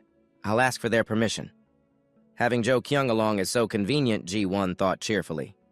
Suddenly, 2 female students walked out of the classroom. Oh, Jo Kyung, who are they? Ah, my friends from junior high, Jo Kyung said, putting an arm around Ji-won. Ji-won got straight to the point. Can we come into your classroom for a minute? Sure, go ahead. The short-haired girl nodded. The long-haired girl asked curiously, but what is this? She reached out to press the buttons on the machine. Sorry, don't touch that. Ji-won quickly pushed her hand away. If you touch it with a hand that full of negative energy, it'll break. What is this guy nuts? When the class saw the school's heartthrob arrive, they all crowded around. Meanwhile, Yeon-jin was scrolling on his phone, looking bewildered at a message from Hee-soo. Yeon-jin, can you come to the science lab right now? I have something to give you. I can't do it in person, the others will misunderstand. Can't you just give it to me after school, he texted back. Where are you going, Yeon-jin? He stood up helplessly. Where are you going, Yeon-jin? Just going to the restroom. As he said that, Yeon-jin looked up from his phone and was startled by the sight in front of him. The back door was completely blocked by the popular kids. As if I could just tell them to get lost. Yeon-jin, being an introvert, felt mentally drained just by the sight. The moment Yeon-jin and Jo Kyung made eye contact, Jo Kyung quickly broke up the crowd. Hey, you guys, stop blocking the doorway and get inside. One of his friends snickered. You actually believe in that nonsense? So what Jo Kyung replied curtly, then turned to Yeon-jin with an apologetic expression. Sorry about that. Oh my God, Yeon-jin thought in amazement. A single glance was as effective as Moses parting the Red Sea. He's practically a god. Another student added, Yeon-jin really is the best. As Yeon-jin walked out the classroom door, a deafening noise suddenly blared. The screen on Ji-won's device flashed a bright red warning with the numbers jumping rapidly. 9.89. His phone also kept emitting terrifying notifications. Death destruction, what the heck is that? Do Kyung's face turned pale. What's wrong with that device? Isn't it used for talking to ghosts? I think I've found the cause of the weird things in your class. Meanwhile, the cause, Yeon-jin was still completely oblivious. My mom just made this. Hee-soo cheerfully held out a beaded bracelet. She told me to give one to you too. You called me out here just to give me this. Yeon-jin was speechless. He noticed that Hee-soo had an identical one on her wrist. Please thank her for me. He replied perfunctorily and quickly slipped the bracelet into his pocket. Seeing his lack of enthusiasm, Hee-soo looked bewildered. Aren't you going to wear it? Well then, Yeon-jin looked embarrassed. If you and I both wear this. What if people mistake them for couple bracelets? Hee-soo couldn't believe this foolish thought. Yeon-jin, this is a beaded bracelet. Do you think in this world? No one else wears beaded bracelets or something. You're the only one who would think of it as a couple bracelet. Seeing Yeon-jin silent, she urged him just put it on. My mom was worried, so she made it for you. It's fine, Yeon-jin replied. Those ghosts won't dare touch me anymore. My ancestor told me so. Really, Hee-soo was surprised. Yeah, he said he transferred his power to me or something. Yeon-jin stammered as he recalled Jin's words. You were supposed to die that day. If I tell the truth, Hee-soo will definitely burst into tears. He decided to keep half the truth to himself. Never mind. Basically, thanks to that, I recovered faster. Oh, so it's your ancestor's power. Hee-soo nodded. No wonder you seem so different from usual. Different how you were fighting like a beast back then. You even held a sword and flew all over the place I was fighting. Yeon-jin was astonished. When you don't remember at all at the shrine in my house. Hearing the word shrine, a hand shot out with a lightning-fast reflex. The phone in Yeon-jin's hand fell to the ground with a thud. His hand had forcefully clamped down over Hee-soo's mouth. After that unconscious act, Yeon-jin was also startled back to his senses. The whole room fell silent. Yeon-jin, what's wrong with you? Hee-soo asked confusedly after he quickly pulled his hand back. Yeon-jin's face turned pale. He looked at his own hand in disbelief. I'm sorry. That wasn't me. Suddenly, a mechanical voice echoed in his ear. Death. Both of them simultaneously snapped their gazes toward the door. Ji-won was standing there, scratching his head. Sorry, your story was so interesting that I accidentally eavesdropped. Hello, I'm Gong Ji-won, a ghost hunter. He introduced himself seriously. Yeonjin and Hisu looked at each other, wondering what kind of people they were meeting today. Ji-won proactively extended his hand. "It's a pleasure to meet you, Lee Hisu." "You know me," Hisu was surprised. "I also know your mother is a shaman." "What, who doesn't know that your mother is a shaman?" Idiot Yeonjin muttered. "Oh, right, I forgot," Hisu said blankly. "I know all the ghost stories and the history of this school." Ji-won continued. "That's also the reason I came to study here. Do you two know the legend of the walking statue?" "No, I have no idea. Me neither. All the upperclassmen know about it." Ji-won ignored them. "The statue at Sampo High School runs at night, and anyone who sees it is forced to race it. If you don't race properly or break the rules, you'll be impaled from behind with its flag." "If that's true, then we almost died," Hisu whispered. Yeonjin nodded as well. Considering the situation, this might be a poltergeist phenomenon, Ji-won said knowledgeably. "The school's flagpole is sometimes uprooted even when there's no storm. It's happened 4 times since the opening ceremony." Hisu and Yeonjin could only listen in silence. Recently, Jeon emphasized staring intently at the two of them. "There was an incident that proved the legend is true. I accidentally saw something very strange." He began to recount that day when I was coming out of the restroom. "At first I thought I was seeing things, but it was so real," Jeon said. The image of 2 people being chased by the stone statue was still crystal clear. "In my mind, there was a boy being chased by the stone statue, and behind him was a girl with a ponytail." Every word of his description made both Yeonjin and Hisu's hearts pound. Hisu even unconsciously removed her hair tie. What's more surprising is that statue. The next morning when I came to school, it was still perfectly intact, but Jean deliberately dragged his words out mysteriously. The energy inside it had been completely drained. Sweat started to bead on their foreheads. He held out his detector in front of them. "This statue was always at an energy level of 5, but since that day, it can't even reach level 1, in short. Something has disappeared from that statue." John looked straight at Yeonjin, no longer beating around the bush, "So I'll ask you directly. You two were there with the statue, weren't you?" "No way," both of them vehemently denied it. "It was definitely you two," Jeon asserted, as if he was absolutely certain. "How can you be so sure? Usually if I say something like that, people would either call me crazy or just ignore me." He calmly analyzed, "But you two denied it immediately, which only proves my theory is correct." He shook the detector. "This device is used to measure the energy fields of invisible spirits. They exist as a form of energy, and this machine detects that." Hearing Jeon's ramble, Yeonjin lost his patience. "Is any of this scientifically proven?" Then Jeon immediately brought the detector closer. As soon as it touched Yeonjin, it lit up instantly. The reading shot up to level 5, which means the thing that was once in the statue is now inside of you. "Right, that's my conclusion." Yeonjin forcefully slapped the detector away. "I asked if this has been scientifically proven. Of course, if only this device reacted, I wouldn't be bothering you." Jeon replied calmly, then pulled out numerous other gadgets, "But all of my devices are reacting strongly. They just keep beeping like this. The piercing beeps rang out non-stop. So how do you explain this now?" John smiled confidently. "What is there to explain?" Yeonjin said, annoyed. "That's just your speculation." "So are you guys ghost hunters?" "What's that?" Yeonjin was dumbfounded. "People who hunt and collect evil spirits." "What the heck?" The more Yeonjin heard, the more confused he became. "I don't believe a word you're saying." He decisively ended the conversation. "The stone statue or whatever has nothing to do with us." With that, he turned to make a quick escape. "Hey, Lee Hisu, let's go." "Why do you two keep lying?" John sighed wearily. "Fine, whatever. I wasn't going to take this out," but a few choppy sounds made Yeonjong jump and turn around.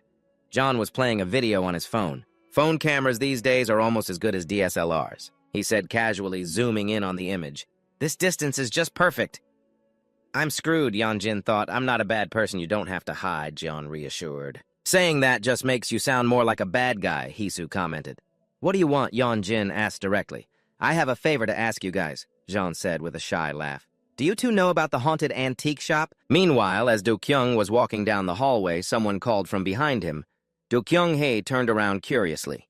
A shy-looking classmate was holding out a wooden box. "This is for you," the classmate stammered. "What is this?" Do-kyung asked as he happily took it. "Go ahead and open it. It's my gift to you." "This is the first time I've ever gotten a gift from a guy." Do-kyung laughed excitedly as he opened the lid. "Thanks. By the way, what class are you in?" Hearing that, the other boy's voice trembled. You don't remember me? Impossible, you hypocrite," he said, then stormed off in anger. Confused by the sudden scolding, Do-kyung looked down. Just then, a strange light shone from the box. Inside was a paper doll with a Chinese character on it, along with a single die. Suddenly, the paper doll burst into flames, and thick black smoke poured out of the box. A new day began with a clear blue sky and wispy white clouds. In the classroom, while the other students listened attentively to the lecture, Yoon-jin was still dazed. Where did we even get to last week, he thought, propping his chin on his hand and letting out a huge yawn that made his eyes water. Man, why am I so tired?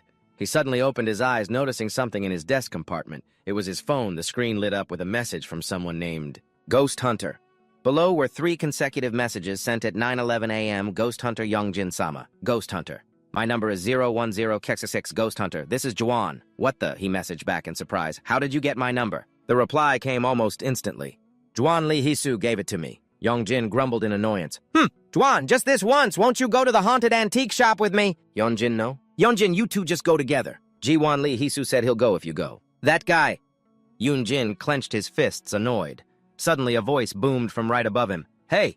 He jerked his head up in surprise. The teacher holding the grade book raised an eyebrow and asked, Whose empty seat is that? Yongjin turned to look at the empty desk beside him. Ah, it's Joe Kyung's, sir, a voice called out. The class started to whisper. He was here earlier. He must have gone to the bathroom. The classroom door burst open. All eyes turned to the student standing in the doorway. Ah, geez, he's here. Sir Joe Kyung has arrived. But Joe Kyung made no move to enter.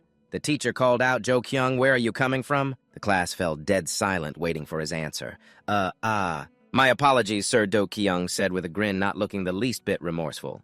A classmate called out, Hey, Joe, your seat's over here. Do Kyung glanced in the direction of the voice. His eyes flickered past Yongjin.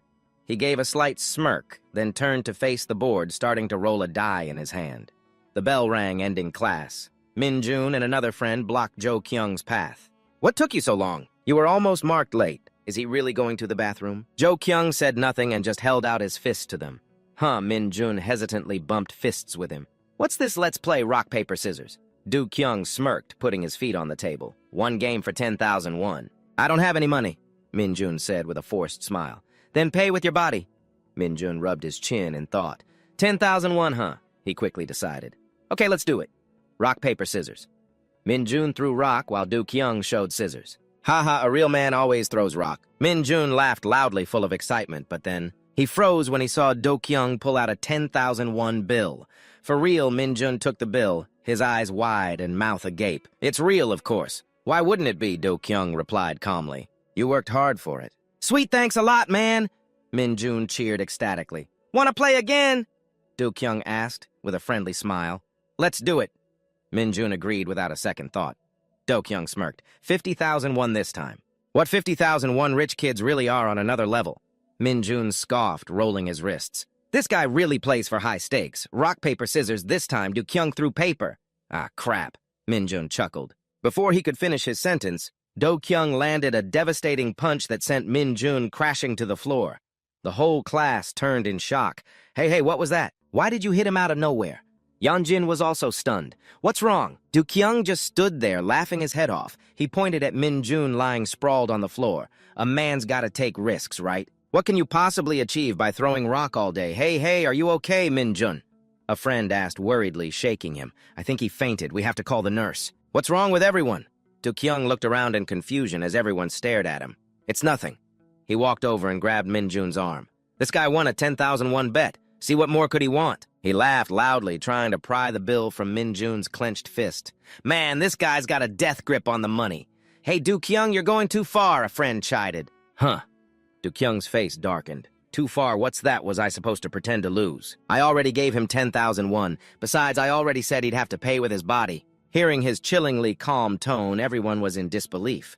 Oh, Do Kyung suddenly seemed to remember something. He got right up in the face of the friend who had spoken. I believe you agreed to it too, right? The other guy was so scared he was trembling. Huh. Do Kyung's gaze turned sharp and cold. He stood up annoyed and cursed under his breath. Ah, damn it. Do Kyung shoved his hands in his pockets and walked straight out, only after he had completely left the classroom.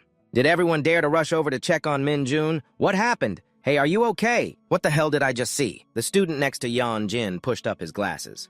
That looked like a scene from a school violence movie. A chubby student chimed in. I think it's more like he's been transmigrated. That's not the real Do Kyung, but a villain from another world that possessed his body. Yeon-jin just frowned, lost in thought. A moment later, 2 girls started whispering. Did you see him this morning? What's gotten into Do Kyung all of a sudden? That's the first time I've ever heard him swear. The girl opposite her, holding a mirror, glanced at Joe Kyung's direction. He's a completely different person. It's so scary. I seriously thought he was some kind of thug. I heard he's taking acting classes. The friend with a ponytail tried to rationalize. He's probably preparing for an audition. But does he really have to practice like that at school, her friend replied. She looked on exasperated as Do-kyung vaped, blowing out white clouds. Oh, he must have landed a thug role. The whole class was in an uproar. What is that thing he's holding unbelievable? Hey, Jo-kyung, the student with the bowl cut reminded him. You can't smoke in here. The teachers will be here any minute. Jo-kyung paid him no mind. What was that? You're too quiet, I can't hear you? His tone made the other student flinch, feeling intimidated. Speak up, Do. Kyung suddenly screamed in the bowl-cut student's face. Why is the whole class so startled? Is he going crazy again? Suddenly, Jo-kyung reached out and gently rubbed the boy's ear, his voice softening. Just kidding. Did that startle you? He held up the pod in his hand and said with a laugh, You think this is a cigarette, but the teacher is coming soon. Wanna bet, Jo-kyung interrupted him, smirking and lowering his voice. I bet 10,000 when the teacher walks in the second the bell rings. The mushroom-haired kid trembled in fear. I bet 10,000 when they won't. If you don't have the money, you can pay with your body. Jo-kyung put on a coaxing tone again, his face full of malice. The mushroom-haired kid broke out in a cold sweat, lowering his head, not daring to look. Hey, why are you shaking so much? Jo-kyung sneered. Hey, Jo-kyung! A voice called out from the doorway. It was Jia. She frowned at him. Jo-kyung raised an eyebrow back at her, then his gaze fell to his hand that she was grabbing. Come out here. Out in the hallway, Jo-kyung forcefully pulled his hand away. Hey, what's your problem? Jia couldn't believe it. Are you really bullying people, why? And where did you get this? I thought you hated cigarettes. Jo-kyung didn't seem to care, just focused on tossing the die in his hand. Hey, are you even listening? Jia shouted angrily. He stopped and clutched the die. Evens or odds? What kind of joke is this? Evens or odds, he repeated with a slight smile. Come on, hurry up. Jia was a little suspicious, but answered odds. Jo-kyung smirked and opened his hand. Wrong. Suddenly, he squeezed Jia's cheeks hard, pulling her close with a cunning look on his face. I guess you'll have to pay with your body then, huh? Jia was pulled so close that she was pressed against him. Startled, her eyes widened in shock before she landed a hard slap across Jo-kyung's face. You psycho! With that, Jia turned and left, leaving Jo-kyung rubbing his slapped cheek. In a corner, a chubby classmate who had been watching everything smirked and tightened his grip on the talisman in his hand. On another fine day, Ji-won was walking down the hallway. He unlocked his phone and a message thread appeared. Yeonjin-sama, if you don't answer, I'm going to post that blurred picture on the occult forum. Yeonjin replied, shut the hell up. Ji-won messaged back Yeonjin, just this once, please. This is my dying wish. He looked up at the sign for class 12-3. You think I can't find you just because you're hiding in here? Ji-won opened the door and stepped inside. Greetings, my dear Yeonjin. The signal detector on his body started vibrating. Ji-won smiled. Seems like you're very close by, huh? Time to turn on the Yeonjin finder.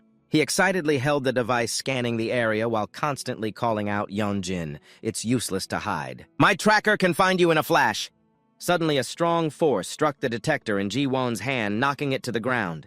Jo-kyung was standing next to him, having appeared out of nowhere. Ji-won jumped, breaking into a cold sweat. The smell of cigarettes.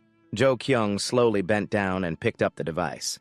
It immediately began to vibrate intensely, and at the same time, all the other gadgets on Ji-won started going off. They were blaring loudly. Oh, what's happening? Why did everything suddenly malfunction? Ji-won hurriedly checked his gadgets, not forgetting to ask, Hey, could you call your classmate Yeonjin out for me meanwhile? Yeonjin opened his phone and saw a flood of messages on the Ghost Talk app.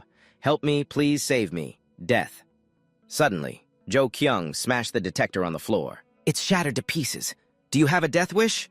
Do-kyung glared at Ji-won, his voice a low growl. When you bump into someone, you're supposed to apologize first. Seeing Do-kyung's terrifying expression, Ji-won felt intimidated. I'm sorry.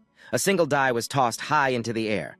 Do-kyung suddenly clapped once, then held out two fists in front of him. To Ji-won, his face looked demonic as he asked, which hand is it? This is bad. Hee-soo frowned at the tarot card on the table. She turned to Yeonjin, her voice filled with fear. Your classmate Do-kyung has been possessed. Yeonjin, looking bored, was on her phone and just hummed dismissively. Hey, Dragon Jin, Hee-soo shot up. Your name is Yeonjin, so that's why I call you Dragon Jin. You don't need to explain. He buried his face on the table. And why should I have to go? We have to go save our friend. Friend? What friend? We're not even close. And you're so sure he's possessed just because of a single card. Yeonjin was confused. He was perfectly normal this morning. He probably just has a bad temper, that's all. He stood up, intending to leave. This has nothing to do with me. I'm staying out of it. Seeing this, Hee-soo's face turned pleading. And don't call me that anymore, Yeonjin warned. What if he's a good person? Hee-soo asked, turning her face towards the window to look pitiful. He must be suffering so much, just like I was when my body was possessed. Do-kyung and I went to middle school together? A sudden voice rang out.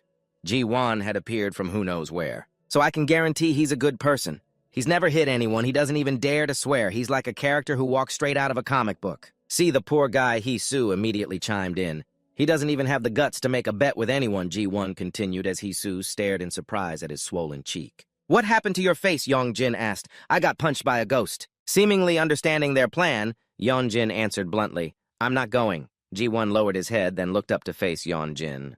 I won't force you to go to the antique shop anymore. I'm also sorry for what happened earlier. You just said it was like when you were possessed, didn't you? He became serious. It's because the exorcism was successful that you're even able to be here right now. Am I right? If you two aren't ghost hunters, then you're the ones who solved the bronze statue case, aren't you?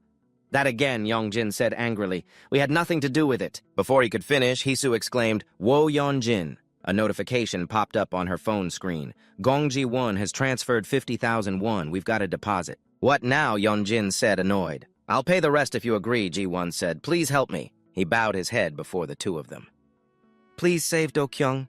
Yeon-jin recalled the scene of Do-kyung stumbling and falling, the devices blaring non-stop in his horrifying deep voice. Even so, he flatly refused. I'm not doing it. He walked coldly past Ji-won. Help him yourself. Hee-soo, I'm going home. Yeonjin Hee-soo hurriedly ran after him. As she passed, she gave Ji-won a pitying look before quickly leaving as well. Only a lonely Ji-won remained in the room. Outside, the sound of their footsteps faded down the hall. As Yeonjin walked, he thought to himself, they're trying to drag me into... What kind of trouble this time? Painful memories suddenly flooded back to him. He just wanted to live a normal life just like before. But that voice from years ago began to echo in his head again from that day on. The kid's dead, isn't he? Yoon-jin told himself that from now on his safety was the top priority, and he absolutely wouldn't get involved in anything else, but while lost in thought, he suddenly ran into Jo-kyung. Ah, Jo-kyung, he thought. A friend walking beside Jo-kyung happily nudged his shoulder and said, See, the girls are looking for you. Heh, his friend glanced over. This might actually suit you better. It seemed like they would just pass each other like strangers, but suddenly Yoon-jin's hand shot out to block Jo-kyung, grabbing his collar on its own, much to his friend's surprise. Even though he was the one who made the move, Yoon-jin himself looked completely terrified. Just then, Hee-soo was running down the hall looking for him, calling out Yeong as she ran. She hadn't even finished calling his name when she froze, seeing Yoon-jin grabbing Jo-kyung's collar. Hee-soo quickly ducked behind a wall, covering her mouth to stay quiet. He said he wouldn't get involved. But here he is still helping people with exorcisms. He's just as kind-hearted as he's always been. Seeing this, Jo-kyung's friend angrily shouted, What the hell are you doing? Immediately after, Yoon-jin did something strange. He punched his own left hand, the one grabbing Jo-kyung's collar, with his right fist. Ah, sorry, he stammered. His face covered in sweat. It wasn't me. Hearing that, Jo-kyung laughed. Your hand is right there, so what do you mean it wasn't you? Yeah, that's right, Yoon-jin stammered. Hearing this, Jo-kyung became angry, loosened his tie, and pulled out a die. He threw it into the air and then caught it in his hand. He hid the die in one of his two hands, held them out in front of Yoon-jin with a smirk, and said which hand Jo-kyung and his friend snickered while Hee-soo watched from behind the wall, extremely worried. What the Yoon-jin was stunned. He felt his left hand start to move again. It slowly lifted, frightening him. My hand is moving by itself again. His hand automatically pointed to Jo-kyung's left palm. Jo-kyung thought for a second, then opened his hand. The die was nestled inside. Correct. He walked up, placed a hand on Yoon-jin's shoulder, and then passed by him. Be careful with that hand of yours, buddy. But even after they had gone, Yoon-jin remained standing there, staring at his hand, his mind spinning. A little ways down the hall, Jo-kyung looked back at him with a confused expression. Back in class, he couldn't stop staring at his hand. Suddenly, it raised on its own again. What the heck is this? The hand clenched into a fist and pointed right at his face. Before he could react, it punched him right in the face. A classmate in glasses who was passing by curiously asked, What are you doing? Is that a new trick? It's pretty interesting. Yoon-jin had to use his right hand to hold his left one down and stop it from moving around. Are you practicing for the talent show at the school outing? The classmate asked with a laugh. Suddenly, the left hand jerked up again. Hey, help me hold my hand back! Yoon-jin yelled. His classmate immediately helped, but he grabbed the right hand. No, the left one, not the right one, Yoon-jin snapped. His left hand was going wild as if it wanted to hit someone. Hey, Yoon-jin, the classmate said, do I really have to get involved in this lame situation? This is so cringy. Yoon-jin had to use all his strength just to hold his left hand down. It finally stopped moving. He let out a sigh of relief. It's over. A classmate who was playing a game at a desk ahead of him turned around. Hey, Yoon-jin, he asked seriously, do you think you might have alien hand syndrome? What the hell is that, Yoonjin wondered. The moment he got out of class, he immediately searched online for that weird syndrome. After reading about the symptoms, Yoonjin thought in terror, "Oh my god, this is exactly what's happening to me. Could it be a problem with my brain? I've been hitting my head a lot lately, no wonder I feel so sluggish. Or is this a symptom of something serious?" As he was lost in thought, a figure approached from behind and suddenly raised a hand. Faster than thought, Yeonjun's left arm automatically swung up to block the attack. It was Suho, who looked surprised by Yeonjun's reflex. "Whoa!" Suho laughed awkwardly. "I guess you've been punched so many times your body just reacts on its own now, huh?" What now, Yeonjun thought, exhausted. "It's not like that," Yeonjun tried to explain. "My hand is—" "Never mind." Suho cut him off, not bothering to listen. "Hey, is that guy Jo Kyung in your class?" Yeonjun glanced at him annoyed. "Tell him to give me back my vape," Suho ordered. "What's that?" "It's a vape, you idiot," Suho snapped. "It's your stuff. Why don't you go ask him yourself?" Yeonjun retorted. "Why should I go? It's too much trouble. It's even more trouble for you to come find me." Yeonjun argued back. "I had to come all the way through the 11th grade area." "This punk." Suho's brow furrowed, his gaze turning intimidating. "I told you not to piss me off." "I already told you." Before Yeonjun could finish, his left hand twitched on its own again. Startled, he quickly grabbed it with his right hand. "All right, I'll go get it for you," he said hastily. "That's more like it," Suho said with satisfaction. "Always beating around the bush. I'm going," Yeonjun replied, brushing past him. "Look at the way he runs." Suho sneered from behind him in the hallway. Ji-won was holding a strange device. It had colorful rods for detecting temperature. Suddenly, the green rod lit up. He immediately pointed the meter in that direction. The screen, which was displaying 9 degrees, suddenly dropped to -1 degree. That's weird. How can that spot be -1 degree? Yeonjun walked into the classroom and his heart started pounding when he saw Jo Kyung sitting at the back desk. He just stood there staring silently, trying to psych himself up. "Just act like you don't know anything, or we'll end up fighting again."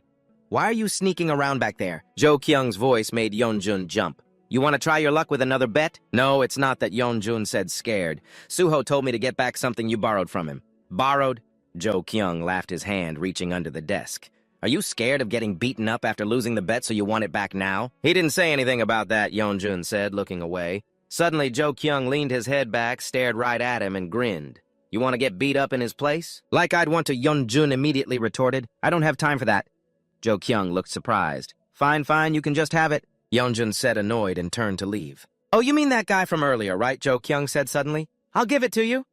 Yeonjun turned back. "Yeah, but..." He pulled out a die, tossed it in the air, and caught it tightly in his palm. "If you guess correctly." Jo Kyung smiled menacingly. Evens or odds, the whole class started whispering. Yeonjun was terrified. No, you don't have to." "Hey, we've already started," Jo Kyung urged. "Hurry up!" "What do I get out of playing this? Why should I hurry?" "Hurry up," JK growled. Yeonjun frowned, and under duress, he mumbled, "Evens?" JK grinned. "And now for the big reveal. Ta-da." He slowly opened his palm. The die showed a single dot. "Looks like it's odds, huh?" Jo Kyung sneered and raised his hand. Yeonjun flinched, and the whole class held their breath in fear. Just as Jo Kyung's fist was about to land, Yeonjun's left hand suddenly moved on its own. It shot up, blocked Jo Kyung's arm, and forcefully pushed it away. At the same time, his fingers delivered a powerful flick to Jo Kyung's forehead. Bam! Jo Kyung fell backward, his back slamming into the bulletin board. He collapsed to the floor. The entire class stared, mouths agape in astonishment. It all happened so fast that even Yeonjun himself didn't understand what he had just done. What just flew off? Jo Kyung's empty hand on the floor twitched slightly. Yeonjun jumped, his face turning pale. Jo Kyung staggered to his feet, one hand covering most of his face. No one could see his expression right now. The atmosphere was as tense as a drawn bowstring as Yeonjun awkwardly explained, "This is because of my left hand." He suddenly realized he'd let it slip. Why did I have to say it was my left hand? "Because your left hand is possessed by a parasite," a sarcastic voice called out. "Still acting, huh?" another jeered. "Man, I almost thought you were some hidden master or something." A nearby female student in hair curlers overheard, completely confused, "What's a parasite?" Sweat poured down Yeonjun's face as he hesitated, speechless. "Oh, well." He glanced at the guy with glasses and forced himself to continue. "It's because Jo Kyung asked me to play the role of his rival." "A rival?" the guy with glasses asked, bewildered.